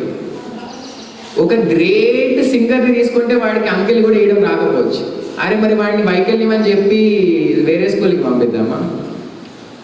పెద్ద టెన్నిస్ ప్లేయర్కి వాడికి సైన్స్ కాన్సెప్ట్సే అర్థం కావు, మరి వాడిని అదే నీకు ప్రాబ్లం ఉంది రా బై రిటర్న్ తీసుకొస్తామా? మనం చెయ్యం. ఎందుకంటే ప్రతి ఒక్క స్టూడెంట్, ప్రతి ఒక్క ఒక మనిషికి ఏదో ఒక డిఫరెన్స్ ఉంటుంది. అందరం పర్ఫెక్ట్ కాదు, కొంతమందికి ఒక డిఫరెంట్ రకంగా ప్రాబ్లమ్స్ పోయి, కానీ ఇదొక స్టిగ్మాగా మారి మనం సో బేసిక్గా ఎందుకు మన జలుబు పరంగా రావచ్చు, ఒకటి పుట్టుక టైంలో ఆక్సిజన్ సరిగా అందుకోవడం వల్ల రావచ్చు, లేకపోతే కొన్ని కీలక దాన్ని కరెక్ట్ చేస్తే మన ఇంటెలిజెన్స్ బ్రెయిన్ పవర్ పెరుగుతుంది. కొన్ని మనము నెట్టుకుంటారు, కూర్చేస్తుంటారు. ఎవరికైనా చిన్న గాయమైంది అనుకున్నాను. సో నెక్స్ట్ డే వాళ్ళు చెప్తారు, సార్ మాకు ఇవన్నీ ఏం అవసరం లేదు అని వచ్చి మా దగ్గర నుంచి మీ దగ్గర కొంచెం కూర్చుంటే అలవాటైందని పంపిస్తున్నాము. ఇది డిస్కరేజ్మెంట్. ఒక టైప్ ఆఫ్ పేరెంట్స్ ఎట్లుంటారో తెలుసా? ఒక పిల్లవాడు డ్యాన్స్ చేశాడు, చేసిన తర్వాత పోయి లంచ్కి వెళ్ళిపోయాడు, లంచ్కి వెళ్ళిన తర్వాత తిన్నాడు, తినకతోటే ఫిట్స్ వచ్చినాయి, ఏమంటే పడిపోయాడు, 5 నిమిషాలు అన్కాన్షియస్. మేము అనుకున్నాం డ్యాన్స్లో టైర్డ్ అయిపోయాడేమో, సో అన్కాన్షియస్ అయిపోయాడని పేరెంట్స్కి ఇంటిమేషన్ ఇచ్చినాం. 5 నిమిషాల తర్వాత వాడు లేచాడు, లేచి నేను డ్యాన్స్ చేస్తా అంటాడు. వాడు పేరెంట్స్ వచ్చారు ఇమ్మీడియట్గా. పేరెంట్స్ యాక్చువల్గా ఏంటంటే ఒకసారి ఫిట్స్ వచ్చిందంటే కూడా చాలా ప్రమాదకరమే. వాళ్ళు వచ్చి తెల్లవారి ఆ పిల్లవాడు ప్రాపర్ కేర్తో వచ్చిండేవాడు. అలాంటి పేరెంట్స్ కూడా ఉన్నారు. మనం different types of every individual unique, ఎవరి పేరెంట్స్ కూడా యూనికే. ఒకళ్ళు అంటారు మా పిల్లలకి ఏమొద్దు మేము కూర్చోబెట్టుకోండి అంటారు. ఒక పిల్లవాడు ఫిట్స్ వచ్చి పడిపోయిన తర్వాత 5 నిమిషాలు అన్కాన్షియస్ మైండ్లో ఉన్న తర్వాత వాడు 5 నిమిషాల తర్వాత లేచి వాడు డ్యాన్స్ చేస్తూ ఉంటాడు. వాడు పేరెంట్స్ కూడా నెక్స్ట్ డే ప్రాపర్ కేర్ తీసుకొని పంపించినారు, స్వెటర్స్ జెర్కిన్స్ వేసి పంపించి. సో నేను నిజంగా కూడా అలాంటి పేరెంట్స్ని అప్డేట్ చేస్తున్నా. నిజంగా అలాంటి పేరెంట్స్ ఉంటే తప్పకుండా మాకు కూడా చేయాలనిపిస్తుంది. సో మానసిక వికలాంగులు సో ఒకళ్ళు నెట్టుకోకుండా ఉంటారా, మరి తప్పకుండా వాళ్ళు కూడా అక్కడ పేరెంట్స్ వాళ్ళకి అవకాశం ఇవ్వాలి. వాళ్ళు రాటు తేలే విధంగా వాడు కూడా ఎన్కౌంటర్ చేసే విధంగా ఉండాలి. ఇప్పుడు ఆ అమ్మాయి ఈ అమ్మాయి నెట్టిందంటే ఈ అమ్మాయి కూడా ఆ అమ్మాయి నెట్టే విధంగా ఎన్కౌంటర్ చేయగలగాలి. సో ఆ ఎన్కౌంటర్ వద్దు, మాకేమొద్దు, ఒక మూల కూర్చోబెట్టండి మా అమ్మాయిని సరిపోతుంది అనే పేరెంట్స్ నెక్కి సార్ చెప్పి చాలా అర్థం చేసుకోవాల్సిన అవసరం. సో చిన్న చెట్టుని తక్కువ నీళ్ళు ఇస్తే ఆ పెరుగుదల ఆగిపోతుంది. పెద్ద చెట్టుతో పాటే ప్రాపర్గా అంటే నార్మల్స్తో పాటు ఎలాగో ట్రీట్ చేయట్లేదు. సో ట్రీట్ చేయమని సార్ చెప్పారు. చాలా మంచి కాన్సెప్ట్తో చెప్పారు. Thank you very much doctor Raviteja గారు. సో మరి ఇప్పుడు మనకి ఈనాటి కార్యక్రమం ముఖ్య అతిథి మన జిల్లా సంక్షేమాధికారి మేడం గారు కూడా పాపం ఫోన్ చూసుకుంటున్నారు. నేను ఎప్పుడైనా మాట్లాడాను, మేడం గారు కూడా ఆశ్చర్యపోయి ఉంటారు, చాలా టైం తీసుకున్నాను. సో మేడం గారు కూడా అవతల కలెక్టర్ గారి సమావేశాలు ఉన్నాయి కాబట్టి ముందుగా వారి సందేశాన్ని ఇవ్వాల్సిందిగా వారు కోరుతున్నారు. ఈ మీటింగ్కి ఈ యొక్క ఇచ్చేసినటువంటి అతిథులు మనకి రవితేజ గారు చాలా మంచి గైడెన్స్ ఇస్తారు. వారి స్పీచ్ కోసమే ప్రత్యేకించి నేను రావాలి. వారికి ముఖ్యంగా చాలా చాలా నమస్కారాలు. సొసైటీ నడుపుతున్నటువంటి స్నేహ సొసైటీ ప్రిన్సిపల్ గారికి, ఇద్దరు స్నేహ సొసైటీ ప్రెసిడెంట్ గారికి, ఈ సొసైటీ వారికి, అందులో సభ్యులైనటువంటి పూజలు పెద్దలు మన బాబాయ్ గారికి, మరి అలాగే వీరేశం పంతులు గారు, మా పంతులు అనుకుంటాము. సో పంతులు గారికి, విచ్చేసినటువంటి తల్లులకి, అలాగే పిల్లలకి, పత్రికా విలేకరులకి, టీచర్స్కి, అందరికీ కూడా నాకు నమస్కారం. ముందుగా నేను పేరెంట్ టీచర్స్ మీటింగ్ నాకు యాక్చువల్గా ఇవాళ కలెక్టర్స్తో మీటింగ్ ఉంది, అదే ఇందాక కాల్ కూడా వస్తూ ఉంది. 11 o'clock ఉన్నింది, నిన్నటి దాకా వస్తానని చెప్పాను. నిన్న మనకి ఎప్పుడైతే పేరెంట్స్తో మీటింగ్ స్నేహ సొసైటీలో అని అనగానే ఫస్ట్ ప్రిఫరెన్స్ మీకే ఇచ్చి నేను ఇక్కడికి వచ్చాను. ఎందుకంటే సామాన్యులకి సేవలు చేసేవాళ్ళు ఒక రీతి అయితే, ఈ అసమానులైనటువంటి వీరికి ఎంతో ప్రతిభ ఉన్నటువంటి వీరికి సేవ చేయడం అనేది నేను ఫస్ట్ ప్రయారిటీ ఇస్తాను. అటువంటి పిల్లల తల్లులు ఉన్నారు కాబట్టి సమస్త తల్లులు వీళ్ళతో మాట్లాడాలంటే ముందు ఆ తల్లులతో మాట్లాడాలి, వాళ్ళకి చెప్తే వీళ్ళకి చెప్పినట్టు అన్న ఉద్దేశంతో ముందు మీకే నేను ఎక్కువ ప్రాధాన్యత ఇచ్చి ఇవాళ ఇక్కడికి రావడం జరిగింది. ఇంతమంది తల్లులు వచ్చారు, చాలా చాలా సంతోషము. మనకి ఏ దైవిక గ్రంథాల్లో చూడండి, దేంట్లో చూడండి, అనాది నుంచి ఈ రకమైనటువంటి కొన్ని అసమానతలు కూడినటువంటి పిల్లలు ఉన్నారు. మనం మొదటి నుంచి చూసాము, కానీ ఎక్కడ కూడా వారు ఆ పిల్లల్ని ఎటువంటి నష్టపరచకుండా జాగ్రత్తగా వాళ్ళని, కథల్లో ఏముంటుందంటే కొంతకాలం వాళ్ళకి సేవ చేసినాక వారు ఏదైతే మోక్షం కలిగినట్టు లేకపోతే వారితోటి ఆ పాపాల నుంచి పరిసమాప్తం అయినట్టుగా మనకి కథల్లో చూపిస్తారు. అది నిజంగా వాస్తవం. మనం ఏం చేసినా కానీ వీళ్ళకి మనం మామూలుగా చేసే పిల్లలకి 10 ఏళ్ళు చేయడం, వీళ్ళకి 20 ఏళ్ళు చేయడం ఒకటే ఎత్తు. కానీ అయినా అట్లా అని చెప్పి శ్రమ అనుకొని మనం వదిలేయకూడదు. మనం ఇంతవరకు కూడా చాలాసార్లు అనుకున్నాం, మనము ఎంత పుణ్యం చేసుకున్నామంటే భగవంతుడు మనం పరీక్షించే కాలం. ఈ పరీక్షలో ఈమె నెగుతుందా లేదా, ఈమె సామర్థ్యం ఎట్లా ఉంది, ఆ బిడ్డలను కూడా ఎట్లా చూస్తుంది. మీరు నమ్మరు, మేము హైదరాబాద్లో నా నైబర్స్ ఒక బెంగాలీస్ ఉన్నారు. వాళ్ళకి ఒక పాప, వాళ్ళ ఇంట్లో వాళ్ళ అత్త ఎప్పుడు అంటుండేది, పలానా గడియల్లో పుట్టింది, అదంటే సర్పదోషం ఏదో ఉంది, పిల్లకి కంటికి సంబంధించిన ఇబ్బంది వస్తుందని వాళ్ళ అత్త అంటుండేది ఎప్పుడు మాత్రం. అనుకోకుండా ఆ అమ్మాయి డెఫ్ అండ్ డెమ్గా మారింది. పాప చాలా అందంగా ఉంటుంది, దీపికా పడుకోన్ లాగా ఉంటుంది. హైటు తెలివి ఫస్ట్ క్లాస్ నిన్న డ్రాయింగ్స్ వేస్తుంది. అటువంటి బిడ్డ ఫస్ట్ బిడ్డ ఉన్నందుకు రెండో ఇష్యూకి వెళ్తే ఫస్ట్ బిడ్డని నేను నెగ్లెక్ట్ చేస్తామేమోనన్న ఆ తలంపుతో వాళ్ళు రెండో బిడ్డ ఇష్యూకి కూడా వెళ్లకుండా ఒకే బిడ్డకి వాళ్ళు కపిల్ ఆపరేషన్ చేయించుకున్నది తల్లి. అంటే ఎంత ప్రేమ చూపిస్తున్నారో చూడండి. ఆ అమ్మాయి ఇప్పుడు నా డిగ్రీ చదువుతోంది. నార్మల్ స్కూల్లోనే వేశారు, 7th దాకా డెఫ్ అండ్ డెమ్ స్కూల్లో చదివింది. తర్వాత మేమందరం ఆలోచించి కాదు మనం నార్మల్గా వేద్దాము, మిషన్ పెట్టుకుంటే ఆమెకి ఇబ్బంది కలిగేది, చెవులు వాసిపోయేది, తలకాయ నొప్పి, వామిటింగ్స్ వచ్చేది. లెటర్స్ మామూలు స్కూల్లో వేస్తే అందరితో పాటు ఉంటే ఆ ప్రాక్టీస్ అయ్యి ఇంకాస్త సైకిళ్ళతోటి ఇంకా బాగా ఇంప్రూవ్ అవుతుందనే ఉద్దేశంతో నార్మల్ స్కూల్లోనే వెళ్తుంది. ప్రిన్సిపల్స్కి వాళ్ళకి ప్రత్యేకంగా చెప్పి అక్కడే చదివించాం. నా డిగ్రీ 2nd yearలో ఉంది ఇప్పుడు ఆ అమ్మాయి. సో మీరు అనుకుంటారు వాళ్ళ కొన్ని టాలెంట్స్ కూడా మనకి డాక్టర్ గారు చెప్పారు. ఒక్కొక్క యాక్టివిటీలో ఒక్కొక్క టైప్గా ఉంటారు. వాళ్ళు ఒక దాంట్లో చాలా సూపర్ ఉంటారు, ఒక దాంట్లో మెతక్గా ఉంటారు, ఒక దాంట్లో యావరేజ్గా ఉంటారు. అలా ఉండదు కాబట్టి వాళ్ళు దేంట్లో ప్రావీణ్యం బాగుంది, వాళ్ళకి దేన్ని బాగా క్యాచ్ చేస్తున్నారు, అది ఆ టెక్నిక్ని మీరు తల్లిదండ్రులు పట్టుకోవాలి. అది పట్టుకొని దాంట్లో మనం కనుక ప్రావీణ్యం ఇస్తే, మనం ఇదివరకు కూడా అనుకున్నాం ఎంత పెద్ద సైంటిస్ట్ అయినాడు ఆయన కూడా, అసలు ఎటువంటి ఒక్క బ్రెయిన్ తప్పితే ఏం పనిచేయదు ఆయనకి, బాడీ పార్ట్స్ అన్నీ కూడా ఏమీ పనిచేయదు. అయినా ఆ తల్లి ఎంత చక్కగా మనకు, అయితే బయట దేశం కాబట్టి అంత ఫెసిలిటీస్ ప్రొవైడ్ చేయగలిగింది. మంచి ఆయన శాస్త్రవేత్త అయినారు స్టీఫెన్ హాకింగ్. ఆయన చేసినటువంటి కనుగొన్నటువంటి ఎన్నో సూచనలు, ఎన్నో సూత్రాలు ఇంతవరకు నార్మల్ మనుషులు కూడా కనుక్కోవాలి. సో ఇట్లాంటి కొందరు మెళకువలతోటి మీరు కనుక్కోవాల్సిందల్లా వాళ్ళలో ప్రావీణ్యం. ఎందుకంటే నేను ఇక్కడ యోగా క్లాస్కి వచ్చినప్పుడల్లా చూసేదాన్ని, సార్తో అడిగేదాన్ని, సార్ మనము మన టాలెంట్ మన మధ్యలోనే పెట్టుకోవడం కాదు, మన పబ్లిక్లో అందరిలోకి తీసుకురావాలి, మన పిల్లలతో ఒక డాన్స్ వేయించాలి అని నేను ఎప్పుడు అడిగేదాన్ని. వాళ్ళు కూడా చాలా శ్రమపడి ఆ కోరిక మన్నించారు. ప్రభుత్వం కూడా, కలెక్టర్ గారు కూడా మనకి అవకాశం ఇచ్చినారు. మీరు నమ్ముతారో లేదో, ఆ ముందు రోజు నుంచి నాకు టెన్షన్, వాన పడుతుంది, 2 రోజుల నుంచి చూడాలంటే కుదరలేదు. వానకి ఎక్కడ బురదలో తెల్లటి బట్టలు, భువనీల జెండా ఓణీలు చున్నీలు వేసుకున్నారు. ఎక్కడ బురదలో ఏ ఒక్కడన్నా జాతాడేమన్నా భయము, టెన్షన్. మా వాళ్ళందరూ ఏంటి మేడం ఇన్ని రోజులు ఇన్ని ఫంక్షన్స్ పెట్టారు, ఎన్ని చేశారు, ఎప్పుడు ఇట్లా లేరు, ఇవాళ ఎందుకు మీరు అట్లా ఉన్నారు, నా ఫేస్లో తెలిసిపోతుంది. వాళ్ళు కంప్లీట్ అయ్యేదాకా నేను నవ్వలే. 24 hours వాళ్ళు ఎట్లా చేస్తారని ఒక భయం ఉంది. ఒకవైపు అందరూ చెప్తున్నారు వద్దులేండి డ్రాప్ చేద్దాం అంటే నో, వాళ్ళు పడినా సరే నేను జయించాల్సిందే, మా వాళ్ళతో ఇక్కడ దాకా తీసుకొచ్చాను, అదొక్కటి జయించాలని అనుకున్నాము.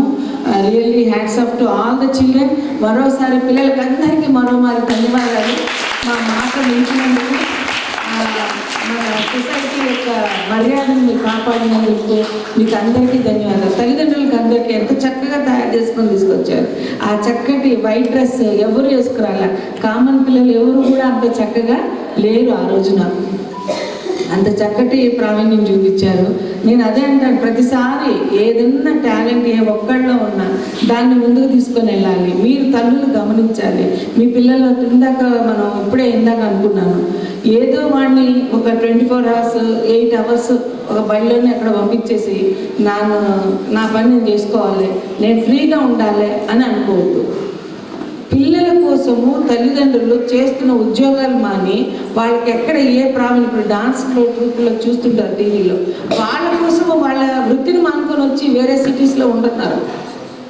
ఆ బిడ్డల కోసం ఎక్కడెక్కడో పల్లెల్లో నార్త్ ఇండియాలో డాన్స్ బాగా చేసే పిల్లుంటే తండ్రి తన ఉద్యోగం అక్కడ చేస్తున్న తల్లి ఆ బిడ్డలు తీసుకొని బాంబేకి వస్తుంది. అట్లాగే హైదరాబాద్లో కూడా చూస్తే మీరు గమనించుంటారు, ఆ ఒక్క బిడ్డని తీసుకొని ఆ తల్లి ఆ పట్టణానికి వచ్చి ఆ టాలెంట్ కోసం ఎంతో శ్రమ పడుతున్నారు. మనకి మీరు కన్న బిడ్డల్ని ఒక మంచి స్థాయికి తీసుకురావాల్సిన బాధ్యత మీది. అటువంటిది మీరే ఏదో టైంపాస్ పంపిస్తున్నాను 4 గంటలు అక్కడ ఉంటే చాలు, అది కాదు. వాటిలో చాలా ప్రావీణ్యం ఉంది. వాళ్ళ ప్రావీణ్యం నువ్వు కనుక్కోవాలి. నువ్వు కనుక్కొని దాని వరకు నువ్వు పనిచేయి, బ్రహ్మాండంగా ఉంటుంది. మా హైదరాబాద్లో ఒక అమ్మాయి బ్లైండ్ స్కూల్, మన శకుంతలే కాదు, ఆ అమ్మాయి మన ఇంటర్నేషనల్ సాంగ్స్లో కూడా ఫస్ట్ దాకా వచ్చింది. ఒక అమ్మాయి హిందీ నార్త్ ఇండియన్ అమ్మాయి మరాఠీ అమ్మాయి బాంబే దీని పోటీల్లో కూడా వచ్చింది. సో ఇలాంటి టాలెంట్స్ వీళ్ళకి కల్చరల్ ఆర్ట్ అండ్ కల్చర్లో బాగా యూజ్ చేస్తారు. సెకండ్లీ డ్రాయింగ్ ఆర్టిస్ట్, నేను చెప్పిన ఇందాక అమ్మాయి పేరు కూడా నీలాంజన, ఆ అమ్మాయి పేరు నీలాంజన. ఆ పేరులోనే ఆమె కళ్ళు గీస్తుంది. వాళ్ళంటే బెంగాలీస్ అమ్మవారిని పూజిస్తారు కాబట్టి అమ్మవారు కళ్ళేస్తుంది. అసలు ఎక్కడున్నా ఆమె గోడ మీద గీసిన, పెయింట్లు వేసిన, ఆర్ట్లు వేసిన పిలుచుకొని తీసుకొని వెళ్ళి మనకి దసరా వచ్చిందంటే చాలు ఆ అమ్మాయితోటి అమ్మవారి తలకాయ బొమ్మ వేయించుకుంటుంటారు అందరి ఇళ్ళలో. సో అంత చక్కగా వేస్తుంది ఆమె ఆర్టిస్ట్. సో ఇలాంటి టాలెంట్స్ తీయాలి. ఈ టాలెంట్స్ తీయడానికి మీ తల్లులందరితో మాట్లాడడానికి కోసమే ప్రత్యేకించి మేము వచ్చాము. ఇంతమంది తల్లులు ఉన్నారు, మీరందరూ కూడా గమనించే ఉంటారు మీ బిడ్డల్ని. సో ఆ టాలెంట్ వైపు మీరు కృషి పడాల్సింది. ఇంకేమైనా సాయం అన్నారు, మనకి ఇందాక చాలా డీటెయిల్గా చెప్పారు మనకి సిద్ధయ్య గారు. సొసైటీస్లో ఇట్లా ఉంది, ఇట్స్ ట్రూ అని. ఒకప్పుడు స్టేట్ ఫండ్స్, సెంట్రల్ ఫండ్స్ అని వచ్చేది. సెంట్రల్ ఫండ్స్ ముందు వచ్చేస్తాయి, స్టేట్ ఫండ్స్ ఇప్పటికి గత 3-4 ఏళ్ళగా ఇంతవరకు రాలేదు. స్టేట్ ఫండ్స్ అనగానే భయం వేస్తుంది. ఇంకోటి ఏం చేస్తున్నారంటే మేము కొంత దూరం సపోర్ట్ చేస్తాము, ఆ తర్వాత మీరే నడుచుకోవాలి అని కూడా అంటున్నారు. ఇవన్నీ ఉన్నాయి కాబట్టి ఎవరో వచ్చి ఏదో సాయం చేస్తారని కాదు, ఉన్న పరిసరాల్లో మన బిడ్డకి ఏముంది, ఆధార్ కార్డు ఉందా, మన బిడ్డకి ఇంకేం కావాలి, యూడిఐడి కార్డు ఉందా, మీరు ప్రయత్నం చేసి తిరిగి చెప్పించుకోవాలి. నేను ఇంకా ఎవరో నన్ను అందుకోవాలా, తీయాలి, నన్ను గోతుల నుంచి పైకి లాగాలి అని అనుకోకూడదు. నేనే ప్రయత్నం చేసుకొని నేనే బయటికి రావాలి అన్న ధీమాలో ఉండాలి మీరందరూ కూడా. చివరిగా మా డిపార్ట్మెంట్లో ఈ మధ్యన ఏం చేస్తున్నామంటే 25లో మాకు ఒక ప్రొఫార్మా ఇచ్చారు, 52 columns ప్రొఫార్మా. ఆ ప్రొఫార్మాలో ఏముందంటే delayed mile stones, to identify the delayed mile stones. అంటే ఇందాక మనకి సూచనప్రాయంగా చెప్పారు, మనకి మైల్ స్టోన్స్ అని ఒక సిస్టమ్ ఉంది. 1వ నెల ఏం చేయాలి, బిడ్డ పుట్టంగానే ఏం చేయాలి, పుట్టిన వెంటనే ఏం చేయాలి, 2 నెలలకు ఏం చేయాలి, 3 నెలలకు ఏం చేయాలి, ఒక కొలతలు ఉంటాయి, కొలమానాలాగా. మేము ఫస్ట్ క్వశ్చన్ దాంట్లో ఏముందంటే బిడ్డ పుట్టంగానే ఎంతమంది ఏడ్చారు అని తీస్తే నిజామాబాద్లో చాలా తక్కువ మంది ఏడ్చారు సార్. నేను అప్పటికే అంటూనే ఉన్నా, హైదరాబాద్ కన్నా నాకెందుకు, నేను ఇక్కడ డిసేబిలిటీ ఎక్కువ మంది ఐడెంటిఫై చేశాను. ఎప్పుడు చెప్తాను నేను, డిసేబుల్ నిజామాబాద్లో ఎక్కువ ఉన్నారు. ఎందుకని ఇక్కడ ఎక్కువ ఉన్నారు? ఆ ప్రమాణం చేస్తే నాకు 80% పుట్టగానే ఏడవలేదు పిల్లలు. పుట్టగానే బిడ్డ ఏడవడం అనేది సూచిక ఏంటి?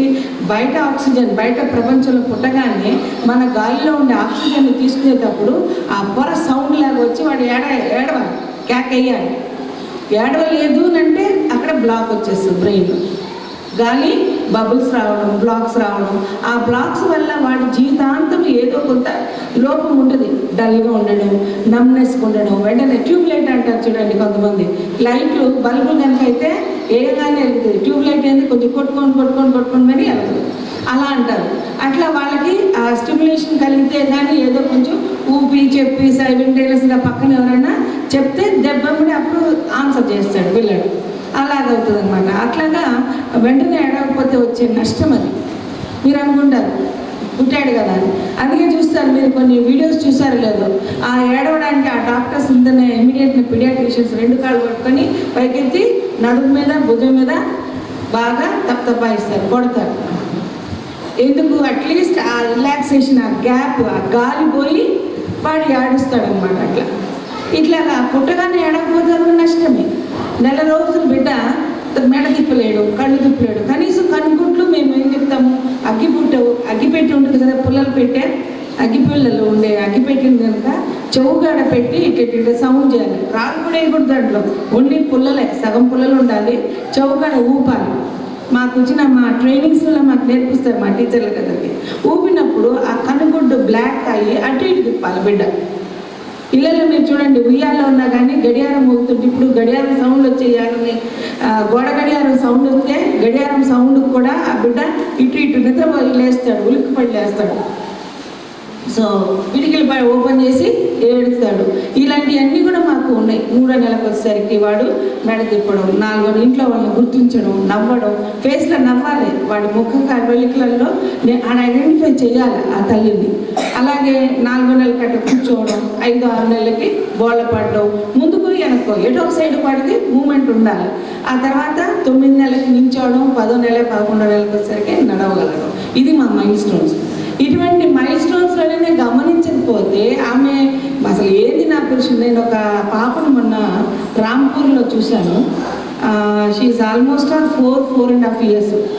అయితే మా టీచర్ చెప్తుంది, బరువులు చేయడానికి వస్తే ఆమె పిల్ల ఇట్లా స్టిఫ్ చేస్తుంది, చెయ్యి వెనక్కి తిప్పుతుంది, బాగలేదన్నమాట. బాగుంది, ఎర్రగుంది, మంచి కలర్ ఉంది, ఆడపిల్ల వీళ్ళు ఇట్లా అంటారని తీసుకొచ్చేది కాదు అంగన్వాడి. ఇవంటే నేను మేడం ఆమె ఎందో చేస్తుంది, చెయ్యి ఎట్నే పెడుతున్నాను. చివరికి ఏమైంది, ఆమెకి నరాల ఇబ్బందితోని వెనకాల ఇక్కడ సంవేర్ ఆమె బిడ్డ పుట్టేటప్పుడు 2 నిమిషాలు ఆగిపోయి తర్వాత 15 నిమిషాల తర్వాత ఏడ్చింది ఆ బిడ్డ. ఆ తర్వాత సంథింగ్ డిఫెక్ట్ వచ్చింది. ఆ పాప ఇప్పుడు ఏముందంటే పరిస్థితి, ఇటు కూర్చోలేదు. ఎంతసేపు వాళ్ళ నాయనమ్మ ఎత్తుకొని తిరుగుతూ ఉంది. ఎత్తుకొని వాళ్ళ నాయనమ్మకి ఇప్పుడు నవ్వు. చిన్న బిడ్డ అంటే ఎత్తుకుంటారు. 4 ఏళ్ళు 5 ఏళ్ళు వచ్చినాక ఎత్తుకోని అంటే స్టిఫ్గా ఇట్లనే ఉంటుంది. ఇట్లా బెండ్ కాదు, ఇట్లా కూర్చోదు, నడుము కడ వంగదు, ఆ బ్రెయిన్ సిగ్నల్స్ ఇవ్వదు. ఎవరికి నష్టము? అప్పుడే కనుక టీచర్ చెప్పినప్పుడు కనుక ఎల్లుంటే ఆమెకి ఏదో మైల్ స్టోన్స్లో ఏదో డిలేడ్ మైల్ స్టోన్స్ ఏదైతే ఉన్నాయో నా మెదడులో ఒక చిన్న మెదడు కాడ ఒక ఆపరేషన్ చేస్తే ఆమెకి ఆ కనీసం సిగ్నల్స్ వెళ్ళి చిన్న మెదడు ఈజ్ ఇంపార్టెంట్, వెరీ చిన్నది.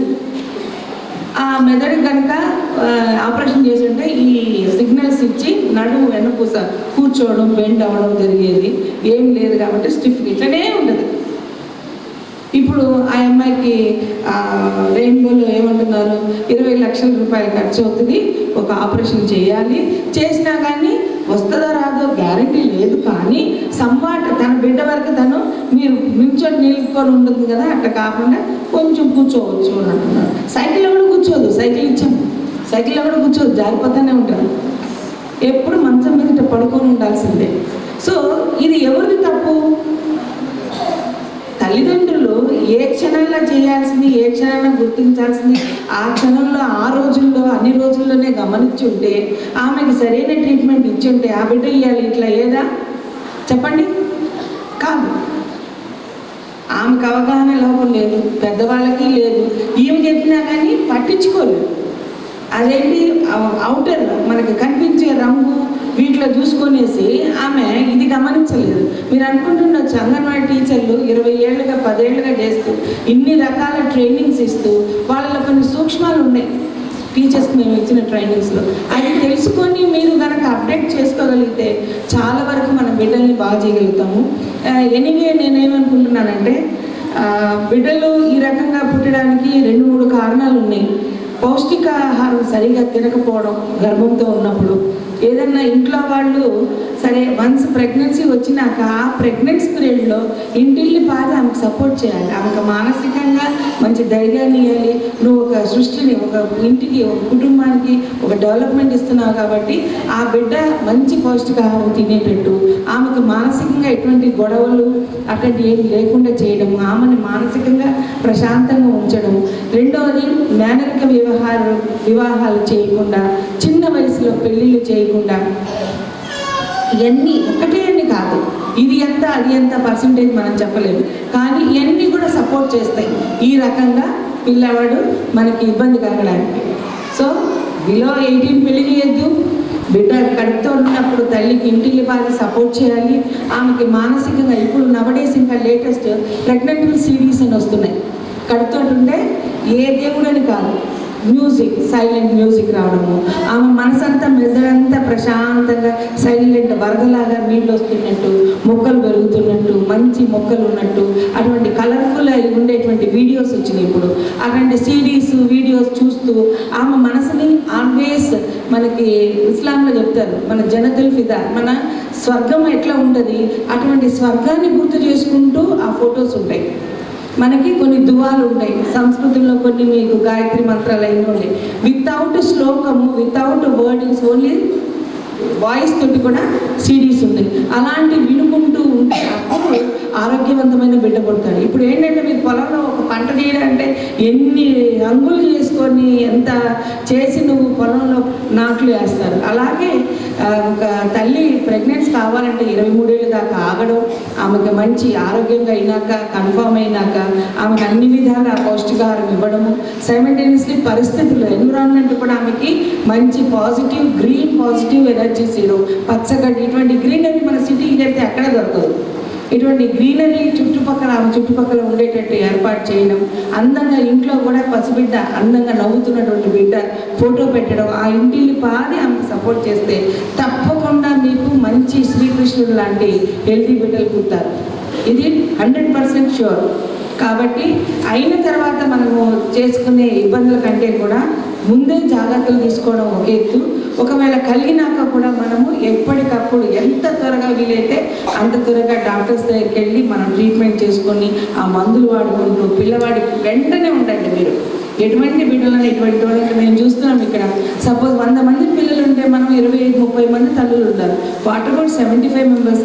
వారెవరు కూడా ఏంటి బిడ్డని ఇక్కడ పంపించేసేసి వదిలిపెట్టి ఊరుకుంటారా? పేరెంట్ టీచర్స్ మీటింగ్లకైనా వాళ్ళు రావాలి. నా బిడ్డ ఎక్కడున్నాడు, నా బిడ్డ ఇప్పుడు ఒక్కొక్క క్లాస్లోకి వెళ్ళి నా పిల్లడు ఏ స్థాయిలో ఉన్నాడు, ఏమేమి యాక్టివిటీ ఎట్లా చేస్తున్నాడు, నేను ఇంట్లో ఉండి ఇంకేమన్నా ఆవిడకి ఇంకేమైనా చేయించాలా, ప్రాక్టీస్ చేయించాలా. ఎందుకంటే మేము నీలాంజన పాపను చూసాము, వాళ్ళ అమ్మ సైకాలజీ డాక్టరు, బిడ్డ అట్లాంటి బాబు. ఆమె రోజు పొద్దుగోకులు ఇంట్లో ఉండి పిల్లలు స్కూల్ పంపినా ఇంట్లో కూర్చొని ప్రాక్టీస్ చేసేది. ఏంటి డయాగ్రామ్స్ కలెక్ట్ చేసి పెట్టుకునేది, అక్కడక్కడి నుంచి ఇక్కడి నుంచి వీడియోస్ తీసి పెట్టి సాయంత్రం వచ్చేసరికి ఆ పిల్లకి ఇవి ఇవ్వాలి. ఆమె వెళ్ళేలోపు మళ్ళీ రాత్రి పడుకునేలోపు కొన్ని డయాగ్రామ్స్ వేసి పెట్టుద్ది. ఆమె హోంవర్క్స్ అన్నీ చెప్పి రాసి పెట్టి చేసేది. ఇంత చేస్తే now she is graduation along with other చిల్డ్రన్తో పాటు.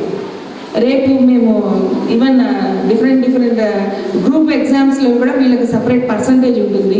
ఆ పర్సంటేజ్ ఎగ్జామ్స్లో కూడా మేము ప్రిపేర్ చేయిస్తున్నాం ఆ పాపను.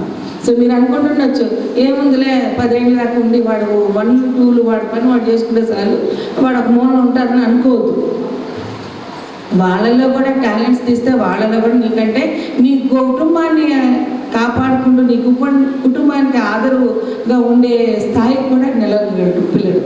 కాబట్టి దయచేసి తల్లిదండ్రులకి ప్రత్యేకించి మీ యొక్క విలువను గుర్తుంచుకోండి, మీ యొక్క స్థానాన్ని గుర్తుంచుకోండి. మీ పిల్లల పట్ల ఎంత ఎక్కువగా మీరు సమయం కేటాయించి చేశారో అదే మీ బిడ్డకి అభివృద్ధి చెందుతుంది. కాబట్టి నాకు ఈ అవకాశం ఇచ్చినటువంటి స్నేహ సొసైటీ వారికి వింటూ లోతుగా ఉంటున్న మీకు అందరికీ కూడా చాలా చాలా ధన్యవాదాలు. Thank you. దృష్టికి తీసుకెళ్ళాము. సెంట్రల్ గవర్నమెంటే రాయొచ్చు. మీరు అనుకుంటుండొచ్చు మేము మాది ఒక స్కూల్ ఉండేది, రెయిన్బో స్కూల్, అదే రేడియంట్ స్కూల్, ఎల్లారెడ్డిగూడలో ఉంది, అమీర్పేటలో. మేము రిపీటెడ్గా స్కూల్స్కి మా ఫండ్స్ కానీ ఏదైనా ఇస్తే మేము అక్కడికి వెళ్ళాం. ఆమె ఏం చేసిందంటే ప్రిన్సిపల్ గారు, అప్పుడు మన అబ్దుల్ కలాం గారు ప్రెసిడెంట్గా ఉన్నారు, వారికి ఒక లెటర్ పెట్టింది. ఎల్లారెడ్డిగూడ అమీర్పేట అంటే థిక్కెస్ట్ పాపులేటెడ్ ఏరియా, మాకు ఇక్కడ స్కూల్ నడపడానికి అందరు బీద పిల్లలు ఉన్నారు. సో ఇటువంటి మన గవర్నర్స్కి కూడా లెటర్ పెట్టచ్చు, ప్రెసిడెంట్కి కూడా లెటర్ పెట్టచ్చు. ప్రత్యేకించి ప్రెసిడెంట్స్, గవర్నర్స్, జడ్జెస్కి వీళ్ళకి ఒక సపరేట్ వాళ్ళ బాధ్యత ఉంది. కాబట్టి మీరు అన్నట్టు మనం ఏదైతే గ్రాంటింగ్ ఎయిడ్స్ 100% పూర్తిగా రావట్లేదు, దీంతో ఇబ్బంది అవుతుంది. కాబట్టి మనం జస్టిస్ తరఫున వీరి తరఫున పంపిద్దాము గవర్నర్స్కి, వాళ్ళకందరికీ కూడా మూకుమ్మడిగా అందరు కలిసి పెట్టాం. Not only one particular Nizamabad Siddaiah గారే కాదు, ఇంకా డిఫరెంట్ స్కూల్స్ ఉన్నాయి ఇక్కడ. కాబట్టి అందరూ కలిసి మనము మన యొక్క సమస్యల గురించి ఒక మంచిగా ఒక డ్రాఫ్ట్ తయారు చేసి అన్ని ఆర్గనైజేషన్స్ కలిపి మనము తప్పకుండా సెంట్రల్ గవర్నమెంట్కి పంపిద్దాము. గ్రాంటింగ్ ఎయిడ్ గురించి అయితే రిపీటెడ్గా మొన్ననే వచ్చినాయి, అప్పుడు 3-4 ఏళ్ళ తర్వాత. సో ఇది ఉంది పరిస్థితి. అంటే వాళ్ళకి గవర్నమెంట్లో వాళ్ళు చూసేది ఏంటంటే మేము 100% ఇవ్వడానికి అన్నీ మన స్నేహ సొసైటీ లాగా కాన్ఫిడెంట్గా నడిపే ఇన్స్టిట్యూట్స్ లేవు. 100 అని చెప్తారు, తీరా పోయి చూస్తే ఆడ 25% కూడా ఉండలేదు. దాన్ని బేస్ చేసిన మేము డిడక్ట్ చేస్తున్నాము. వాళ్ళు 100 ఇస్తే మేము 50 ఇస్తున్నాము, వాళ్ళు 100 అడిగితే 50 రూపాయలు ఇస్తున్నాము అని చెప్తున్నారు వాళ్ళు. సో అది కూడా వాస్తవం కాదు, అందరూ అట్లా చెయ్యరు కదా. సో ఇది కూడా ఉంది. మేము సెంట్రల్ గవర్నమెంట్ వారి దృష్టికి, మా డైరెక్టరేట్ ఆఫ్ డిజేబుల్ వెల్ఫేర్ వారికి కూడా మేము అడుగుతున్నారు. వీళ్ళందరూ యూనియన్ అసోసియేషన్ తిరుగుతున్నాయి. ఇక్కడ ఒక నష్టం ఏమవుతుందంటే తెలుగు పిల్లవాడు వాడే ముందుకెళ్తున్నాడు. అందులో ఏదో కొంత పార్షియల్ బ్లైండ్, పార్షియల్లీ డిసబిలిటీ ఉన్నవాడు 100% బెనిఫిట్ పొందుతున్నాడు. నిన్న మేము క్యాంప్ పెట్టాము కదా లాస్ట్ మంత్ జూలై ఎండింగ్లో, మన కలెక్టరేట్లోనే పెడితే అన్నీ బాగున్నాకేమో 100% ఉంది డిజబిలిటీ యాజ్ పర్ సర్టిఫికేట్. అసలు పూర్తిగా ఏం బాగాలేదు మనకేమో 25 to 30%, 50 లోపల ఉంది. ఇటువంటి కొన్ని ఇబ్బందులు కూడా ఉన్నాయి. అందువల్ల కూడా ఎవరికి నమ్మబుద్ధి కావట్లేదు అక్కడ సర్టిఫికేట్స్ మీద. అందుకే యూడిఐడి కార్డ్స్ కూడా తర్వాత చాలా వరకు ఆపేసినారు. 22 వరకు ఇచ్చినాము యూడిఐడి, 23లో కూడా ఇచ్చినాము, 24 and 25లో యూడిఐడి కార్డ్స్ పంపడం అనేది ఆపేశారు. సో మేము మన దృష్టికి తీసుకెళ్దాం, గవర్నమెంట్ దృష్టికి. తప్పకుండా మీరు అందరూ అన్నట్టు గ్రాంటింగ్ ఎయిడ్ గురించి అది లేకపోతే కనీసం ఆర్థికంగా మనకి బలోపేతం చేస్తేనే కదా మనం ఏదైనా ముందుకెళ్ళడానికి. డబ్బు లేని మనం ఏం చేయలేము. సో తప్పకుండా నా వంతు సహకారం నేను తప్పకుండా అందిస్తాను. సో ఈ అవకాశం గ్రాంటింగ్ అనేది ఈ విధంగానే వస్తుంది. బట్ నేను ఇవాళ ఎందుకు మాట్లాడానంటే, గైడ్లైన్స్ వచ్చిన తర్వాత పేరెంట్స్ తోటి కూడా చెప్తే బాగుంటుంది.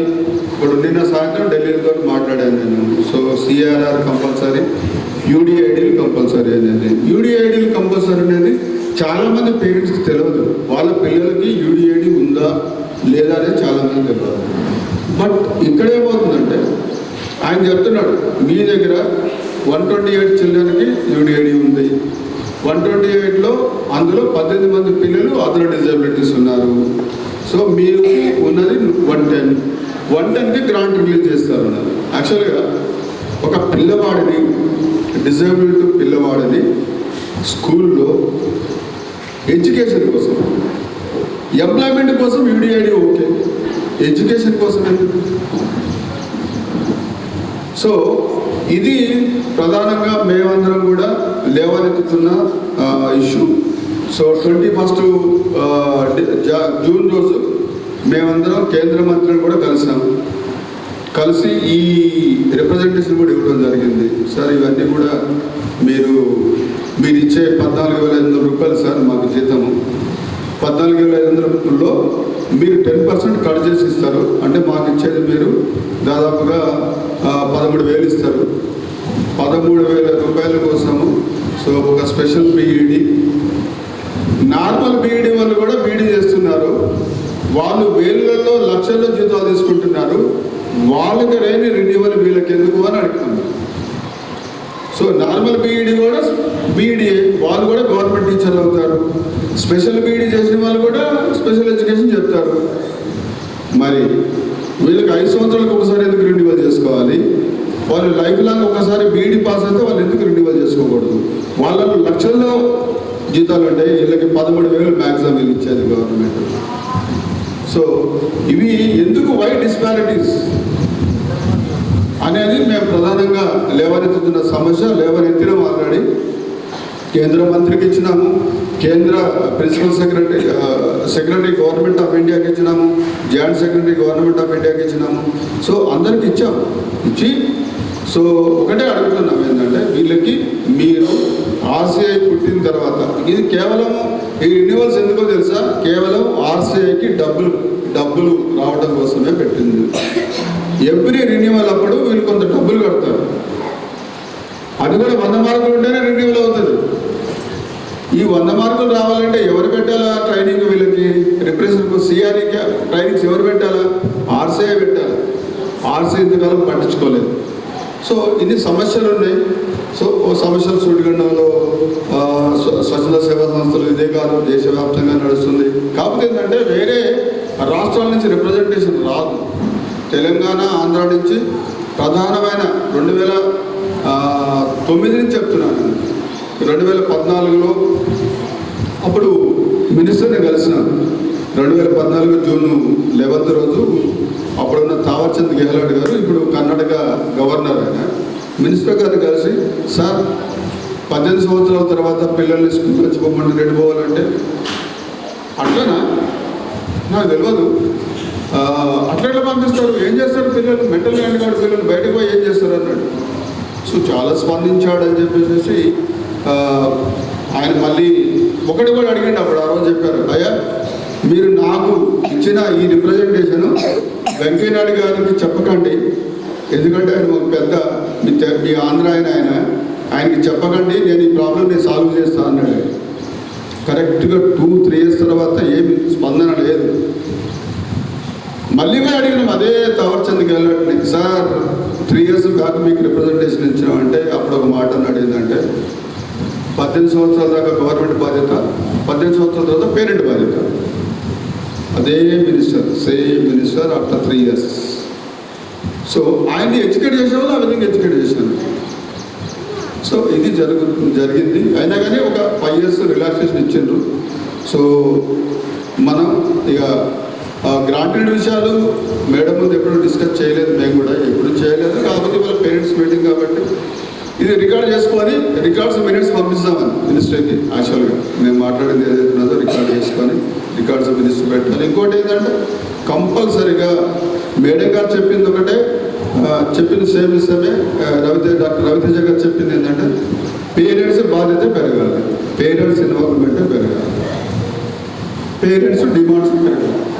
సో మా పిల్లవాడు ఉన్నాడు, వాడు చదివి ఏమన్నా ఉద్యోగం చేసేది ఉందా అనే భావన వదిలేస్తే, వీడు పెద్ద అయిన తర్వాత నాకు సమస్య కాకుండా ఏదో ఒకటి నేర్చుకున్నాడు అని సంతృప్తి, వాడిని కొంచెం ఎంకరేజ్ చేస్తే అట్లా వాళ్ళు కూడా ఒక జాతీయ స్థాయిలో ఒక సర్టిఫికెట్, సో ఏదో ఒకటి వాళ్ళు సాధిస్తానికి అవకాశం ఉంటుంది. ఎవరైతే వీళ్ళందరూ కూడా మంచి పెర్ఫార్మెన్స్ చేస్తారో స్కూల్లో, వాళ్ళ ఇంట్లో 20 సంవత్సరాలు దాటిన తర్వాత కూడా పేరెంట్స్కి ఇబ్బంది ఉండదు. వాళ్ళు లైఫ్ లాంగ్ పేరెంట్స్కి వాళ్ళు సబ్మిసివ్గానే ఉండి, వాళ్ళు అనుకూలంగానే ఉండి ఉంటారు. లేకపోతే బిహేవియర్ ప్రాబ్లమ్ స్టార్ట్ అయితే పేరెంట్స్ని కొట్టడం మొదలు పెడతారు. పేరెంట్స్కి వైలెన్స్ ఎక్కువగా పేరెంట్స్ కూడా చేస్తారు. ఇంట్లో వస్తువులని పడేయడం, తల్లిదండ్రులు కొట్టడం, తిట్టడం, సో ఇవే చేస్తారు ఎక్కడైతే ప్రాపర్గా ట్రైనింగ్ ఇవ్వలేదో వాళ్ళు. సో కాబట్టే మనం ఈ స్పెషల్ స్కూల్స్ అంటున్నాం. సో ఈ ఏజ్ రిలాక్సేషన్ కూడా ఇందుకోసం అడుగుతున్నాం. సో మానసిక వికలాంగులకి ఏజ్ రిలాక్సేషన్ పెట్టకండి, వాళ్ళకి లైఫ్ లాంగ్ వాళ్ళు పేరెంట్స్ మీద ఆధారపడి ఉంటారు. కాబట్టి పేరెంట్స్కి ఒక కనీసం 8 గంటల రిలాక్సేషన్ అనేది ఇవ్వండి. వాళ్ళు బయటకు వస్తే పేరెంట్ రిలాక్స్ అవుతారు, పనికి పోయే పేరెంట్స్ పనికి పోతారు. లేకపోతే ఏమవుతుంది, ఒక పేరెంట్ ఆ పిల్లవాడిని పట్టుకొని కూర్చోవాలి, పని వదిలేసి కుటుంబం ఎట్లా నడవాలి? సో ఈ ప్రధానంగా వస్తున్న ఇష్యూస్ కాబట్టి ఏజ్ రిలాక్సేషన్ కోసం అందరం ప్రయత్నం చేస్తున్నాం. I request our principal to felicitate doctor Raviteja గారు. So is excellent personality. ఎవరైనా ఒక పేరెంట్ మాట్లాడతారు, ఎవరైనా ఒక పేరెంట్ మీ పిల్లల గురించి ఎవరైనా మాట్లాడవచ్చు. తల్లులు తండ్రులు. ఎందుకంటే తను కొద్దిగా జ్వరం ఉంది, అందుకని ఇంట్లోనే ఉన్నాడు. నేను పేరెంట్స్ మీటింగ్ అంటే వచ్చాను. సో మీరు అందరూ చెప్పింది విన్నాను, బాగా అనిపించింది. సరే ఇది అంటే నా బాబు ఇప్పుడు డెవలప్ అవుతున్నాడు సార్. 1 year నుంచి చేస్తున్నాను, అంటే వచ్చి ఒక 3-4 months అవుతుంది. వాడు ప్రాపర్లీ మంచిగా ఇంట్లో బిహేవియర్ చాలా బాగుంది, అందరితోటి ఆడుకుంటున్నారు. నాకు 4 పిల్లలు, 3 పాపలు, ఈ బాబు ఫస్ట్. తను ఇప్పుడు మంచిగా బిహేవ్ మంచిగా చేస్తున్నారు సార్. ఇలాగే అంటే సార్ చెప్తున్నారు కదా గ్రాంట్ దొరకలేదు అంటే అవకాశం ఉండదేమో అని. నేను పేరెంట్స్తో చెప్తున్నాను ఏంటంటే మళ్ళీ మనం వీళ్ళకి సపోర్ట్ చేద్దామని. మనలాంటి పిల్లలు ఇంకా ఎంతోమంది ఉంటారు సార్. మనం ఇక్కడి నుంచి ఆగిపోతే వాళ్ళకు భవిష్యత్తు ఉండదు కదా సార్. మేము కూడా వీళ్ళతోటి పోరాడతాం సార్. వీళ్ళకి ఏం సహాయత చేయాలంటే అది చేస్తాం సార్. ఎంత దగ్గర అంటే కేంద్ర ప్రభుత్వం గురించి అయినా కానీ ప్రభుత్వం గురించి మా బాధలు ఏమున్నాయో మేము ప్రత్యక్షంగా చెప్తాం సార్. మీకు మేము ఎలాంటి సహాయం చేయాలంటే అలాంటి సహాయం చేస్తాం సార్ అని చెప్పుకుంటున్నాం సార్. నాతోటి పేరెంట్స్ అందరూ కూడా ఉండాలి అన్నట్టు, సపోర్ట్ చేయాలి అన్నట్టు చెప్తున్నాను సార్. పిల్లలు చాలా బాగా కష్టపడుతున్నారు సార్. టీచర్లు అయినా కానీ సార్లు అయినా కానీ అందరూ చాలా కష్టపడుతున్నారు పిల్లల గురించి. మేము ఇంట్లో ఉంటున్నాం కానీ వీళ్ళు అంటే ఇంతమంది పిల్లల్ని చూడడం అంటే కష్టం కదా సార్. ఎంత బాగా చూస్తున్నారు. అందుకని ఇలాంటి ఆగిపోకుండా ఉండదు. సంస్థలు అంటే చాలా ఆగిపడాలి అంటారు కదా సార్, అలా ఉండాలి అని నేను సపోర్ట్ చేస్తానంటున్నాను సార్. ఎక్కడైనా వెళ్ళాలి, ఇంత దూరమైన ఎన్ని సంస్థలు వచ్చినా కానీ మేము పోరాడతాం సార్ పిల్లలు. Thank you sir. చిన్న ఏమైనా నడుకోవాలంటే నామోషం అనిపిస్తుంది. ఎందుకంటే నేను చదువుకున్నాను ఎంఎస్డబ్ల్యూ. సో నాలో కొంచెం ఏమంటారు అది ఆత్మాభిమానం ఎక్కువ, అడగను ఎవరిని. సో ఏమైందంటే ఒకసారి ఎంపీ గారు చాలాసార్లు నా స్కూల్కి వచ్చారు, ఆత్మచరణ్ రెడ్డి గారు. సో గ్రాంట్ లేదు. సో ఆయన అనేవాడు ప్రతిసారి, సిద్ధయ్య గారు మీరు ఎందుకంటే అంత సిగ్గుపడుతున్నారు, నీ ముందు నేనుంటా చదవట్టుకొని నా వెనకరాన్ని మీరు నేను అడుగుతా మీకోసం అని. బట్ మేము ఎప్పుడు అడగలేదు. ఎందుకంటే 1996లో ఒక ఫండ్రైజింగ్ ప్రోగ్రామ్ చేసి నష్టపోయినాం. సో ఈ ఫండ్రైజింగ్ ప్రోగ్రామ్స్లో ఎవరైనా అడుక్కోవటాలు నేను పోయి ఒక పెద్ద మనిషి దగ్గర పోయినా. నేను చాలా పెద్ద మనిషి, సమాజంలో పెద్ద డోనర్ ఆయన. ఎందుకు పోయినానంటే వాళ్ళ కొడుకుతోటి నాకు కొంచెం పరిచయాలు ఉండే. వాళ్ళ కొడుకుతో పరిచయాలు ఉంటే ఒకసారి పోయి మాట్లాడుతున్నాను. మానసిక వికలాంగులకు స్కూల్ పెట్టాను అన్నాను. ఒకటే అన్నాడు ఆయన, ఎండిపోయిన చెట్టుకి నీళ్లు పోయకండి, అది చిగురించదు. అది ఆ పెద్ద మనిషి కొడుకు ఐఏఎస్ ఆఫీసర్. ఆ పెద్ద మనిషి కొడుకు ఐఏఎస్ ఆఫీసర్. ఆయన ఒక పెద్ద ఇండస్ట్రియలిస్ట్ నిజామాబాద్లో, పెద్ద డోనర్ కూడా.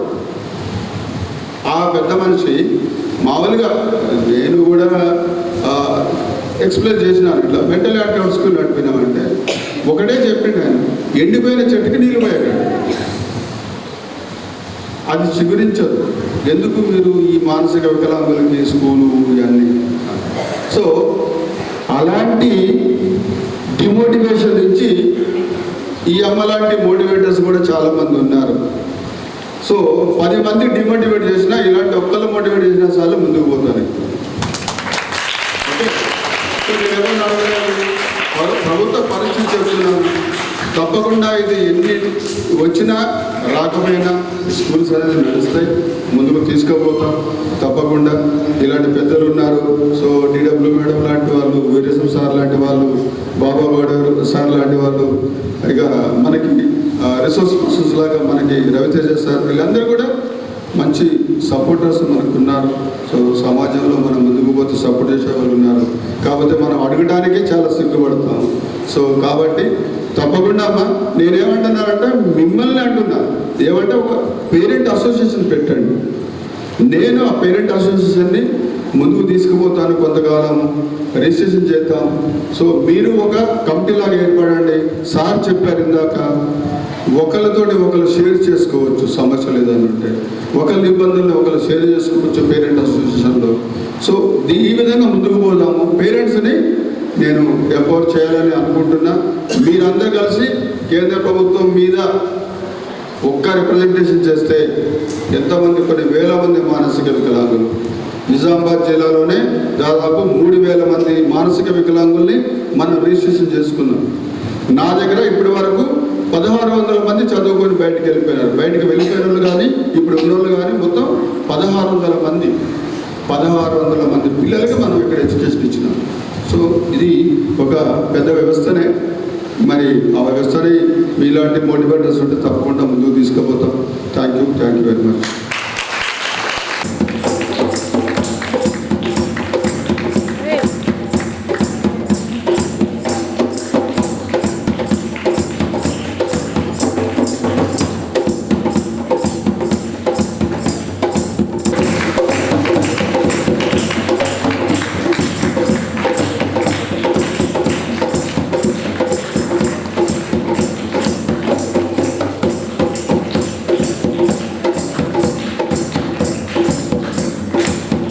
స్కూల్ పెట్టుకోవడం కోసం పెట్టుకుంటే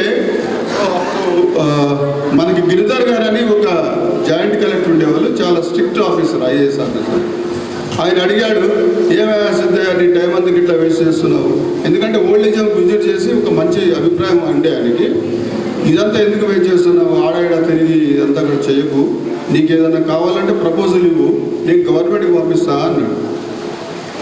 సో ఆ రోజుల్లో నేను మెంటల్ హ్యాండిక్యాప్డ్ స్కూల్లో 6 months పనిచేసిన ఫీల్డ్ వర్క్లో. పెద్ద కాన్సన్ట్రేషన్ చేయలేదు, నాకు కూడా సరదాగా ఉండేది, పోయేవాడిని రిపోర్ట్ రాసేవాడిని, అంతేగాని పెద్దగా చదువుకోలేదు, నేర్చుకోలేదు.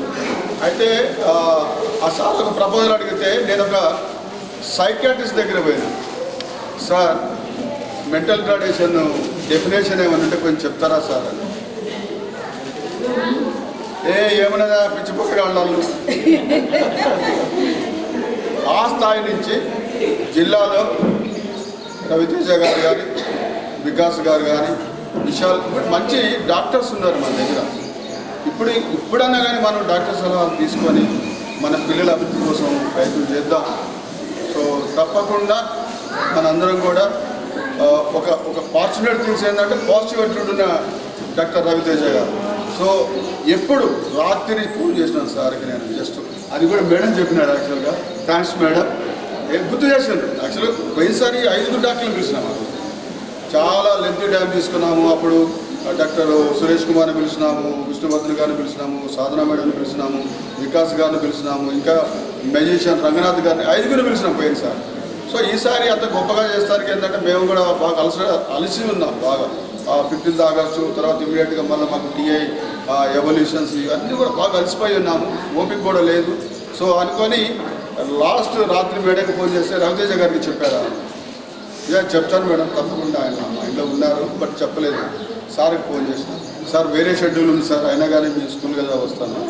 So we are very much thankful to doctor Raviteja response towards our children and positive address to our. వీళ్ళతో మనకు కమిటీ, ఆయన మెరిట్స్ అవి చూసిన తర్వాత ఆయన్ని మనం చైర్మన్గా తీసుకున్నాం. ఆయనకి ఇంకొక సంవత్సరం కూడా ఆయనకి పదవి కాలం ఉంటుంది. అదేవిధంగా జగదంబారావు సార్, తను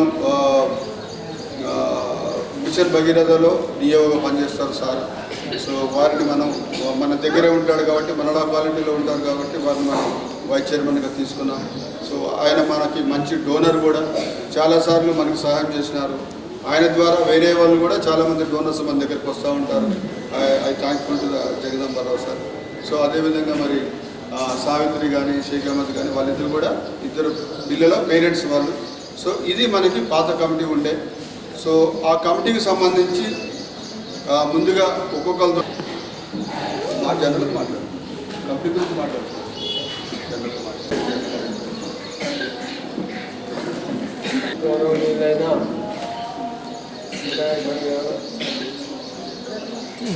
మరియు కానీ అక్కడ ఒక ప్రతినిధిగా మాత్రమే పాల్గొన్న ఇక్కడ ఒక బాధ్యతాయుతంగా పాల్గొనే అవకాశాన్ని నాకు కల్పించిండు సార్కి మొట్టమొదట నేను ధన్యవాదాలు తెలియజేస్తున్నా. నిజంగా ఇది ఇట్లాంటి సమావేశంలో సారు కొంత వ్యక్తపరిచిన దానికి నాకు కూడా కొద్దిగా రియాక్ట్ అయిపోయినా. నిజంగా మరి ఇంత లోపలికి నేను ఇప్పటిదాకా కూడా ఆలోచించలేదు. ఎంత ఫండ్స్ వస్తాయి, ఎంత పోతాయి, ఇదంతా కూడా నేను అంత ఆలోచించలేదు. నిజంగా ఇది ఖచ్చితంగా మనం ప్రతిఘటించాల్సిందే. ఆ స్కూళ్ళకి ఎంత గ్రాంట్ ఇస్తున్నారో దాంట్లో కనీసం ఇది 50% కూడా కాదు మనకి ఇచ్చేది. మరి దీన్ని కూడా ప్రభుత్వం నిర్లక్ష్యం చేస్తే మనం ఊరుకోవాల్సిన అవసరం లేదు. దీని కొరకు ఇప్పుడే మేడం గారు చెప్పారు. మేడం గారు లాంటి స్ఫూర్తి ఉంటే మనం ఏదైనా సాధిస్తాం. ఇక్కడ కాదు ఎక్కడికంటే కూడా పోవడానికి రెడీ ఉన్నాం. నేను కూడా మీతోటి నేను ఒక కమిటీ చైర్మన్గా కూడా నేను ఎక్స్పీరియన్స్ ఇస్తున్నా. నాతో చేతనైనంత ఎక్కడికైనా అని వస్తాను. ఎక్కడికైనా పోయి మనం సాధించుకుందాం దాని గురించి ఎలాంటి ఇది లేదు. సారు మరి ఇంత త్యాగం చేసి దీన్ని నడిపినందుకు ఆయనకు మనం ఎంతో రుణపడి ఉండాలా. ఆయనకు ఎంతో మనం సహాయ సహకారాలు అందించాలి. కాబట్టి తప్పనిసరిగా మీరు ఏం వదిలేదు సార్, మేమున్నాం. మేముగా ఈ ప్రభుత్వము మీద ఎలాంటి ఆశలు వద్దు మనకు. సరే ఇస్తే ఇవన్నీ లేకుంటే మన హక్కుగా కొట్లాడి తెచ్చుకుందాం. దాని కొరకు నేను ఇప్పుడు ప్రస్తుతం నేను లాలోనే ఉన్నాను. నేను దేనికంటే అవసరమైతే ఎక్కడంటే అక్కడ ఏ పిటిషన్ అయినా రూపాయి న్యాయ పైసలు లేకుండా మనం ఫైట్ చేసి తెచ్చుకుందాం సార్. రాజ్యాంగ పరంగా మనకు రావాల్సిన హక్కుల గురించి కొట్లాడడానికి మనం ముందడుందాం. దాని గురించి ఎలాంటి సంశయం లేదు అని తెలియజేస్తూ, మరి మేడం గారు కూడా ఈరోజు నా పిల్లలు అక్కడ నా పిల్లల్ని ఆడ పరేడ్లో ఆమె నేను నవ్వడం కూడా మర్చిపోయినా వీళ్ళు ఎట్లా సక్సెస్ అవుతారో అని అంటే నిజంగా నేను దురదృష్టవంతుని. నేను ఆ రోజు ఆ మీటింగ్కు ఆ పరేడ్ చూడడానికి కూడా వచ్చిన ఇక్కడికి. కానీ ఏంటి అని అంటే నేను దాంతో పాటుగా మా డివిజన్లో నేను ఆర్మూర్ డివిజన్ అధ్యక్షుడిని, రిటైర్డ్ ఎంప్లాయీస్ అసోసియేషన్ అధ్యక్షుడిని. వాళ్ళు అక్కడికి పిలిచారు. అక్కడికి పోయేసరికి ఈ వర్షంలో అప్పటికే మీటింగ్ అయిపోయింది అనగానే నేను ఇక్కడికి వచ్చేసిన. కానీ అప్పటికే మీటింగ్ అయిపోకుండా సార్ వాళ్ళు అక్కడనే ఉన్నారు. నేను అది మిస్ అయిపోయినా. నిజంగా I'm very much disappointed with that incident. కానీ వచ్చే 26 జనవరి నాడు బ్రహ్మాండంగా నేనే ముందరుండి దాన్ని నడిపించడానికి నేను కృషి చేస్తా. యాక్చువల్గా అక్కడ స్టాల్ కూడా మా కోర్టు స్టాల్ కూడా మేమే ప్రతిసారి పెడుతుంటే ఈసారి ఆ స్టాల్ కూడా ఇన్స్టాల్ చేయలేదు కాబట్టి నేను అక్కడికి రాలేకపోయినా. కాబట్టి మరి అది కూడా కొంత నాకు మేడం చెప్తే బాగా ఇది అనిపించింది. ఆ మేడం కూడా మన జిల్లాకు ఒక అధికారినిగా రావడం మన అదృష్టం. అది మరి ఇట్లాంటి అధికారులు ఉన్నప్పుడే మనము ఏదైనా సాధించుకోవాలి. కాబట్టి తూచా తప్పకుండా మన కార్యక్రమాన్ని నిర్వహిస్తూ వాళ్ళ యొక్క సహాయ సహకారాలు తీసుకుందామని తెలియజేస్తూ, మరి ఈరోజు మనందరం ఒక ప్రత్యేకమైన వేదిక మీదనే కలుసుకున్నాం. సో ఇది సాధారణ పాఠశాల కాదు. ఈ పాట తప్పనిసరిగా మీరు మీ పిల్లల్ని తీర్చిదిద్దుతారు అనేది నా యొక్క ఇది. సో ఇక్కడ తల్లిదండ్రులకు కావాల్సింది ఫస్ట్ వన్ ఓర్పు కావాలి. ఓర్పు అనేది మీకు ఉంటే మీ పిల్లలు కొన్నిసార్లు మీరు చెప్పిన మాట వినరు. అప్పుడు మీరు కొంత చికాకు పడతారు. ఇదేంటి నా పిల్లడు ఎన్నిసార్లు చెప్పాలని. కానీ ఒకసారికి 2 సార్లు 3 సార్లు చెప్పినప్పుడు తప్పనిసరిగా ఆ పిల్లవాడు మీరు చెప్పిన మాట వినే అవకాశం ఉంటుంది. కాబట్టి తల్లిదండ్రులకు ఫస్ట్ కావాల్సింది ఓర్పు. మీ పిల్లల పట్ల మీకు ఓర్పు అనేది ఉండాలా. తర్వాత ప్రేమ, ఏదైనా ప్రేమతో చెప్పాలి. ఆ పిల్లలు తప్పనిసరిగా వాళ్ళు గ్రహిస్తారు. వాళ్ళని ఈసడించుకోవడం కానీ కోపడడం కానీ ఎట్టి పరిస్థితుల్లో చేయకుండా ప్రేమతో చెప్పండి. ఇక్కడ మా పిల్లలు మా ఉపాధ్యాయులందరూ కూడా ఎంత ప్రేమగా ఈ పిల్లల్ని చూస్తున్నారో నేను గమనిస్తున్నా. కాబట్టి ఇట్లాంటి ప్రేమ మీరు ఇంట్లో కూడా చూపించాలి. వాళ్ళు ఇక్కడనే కాదు, మీరు ఇంట్లో కూడా అట్లాంటి ప్రేమ చూపించినప్పుడు తప్పనిసరిగా ఆ పిల్లలు అభివృద్ధిలోకి వస్తారు, అన్నీ నేర్చుకుంటారు. అట్లాగే ప్రోత్సాహం కూడా వేయాలి. వాళ్ళకు ప్రోత్సాహం ఇవ్వాల్సిన బాధ్యత కూడా తల్లిదండ్రులే. కేవలం స్కూల్కు పంపినాం అన్నీ వాళ్ళే చేసేస్తారు, తీర్చిదిద్ది మాకు ఇస్తారు అనేది కాకుండా మీరు ప్రోత్సహించాలా కూడా, వాళ్ళు చేసిన పనిని కూడా మీరు ప్రోత్సహిస్తూ దాన్ని విద్యార్థులు అట్లాగే అవగాహన కూడా కల్పించాలి. మన పక్క వాళ్ళది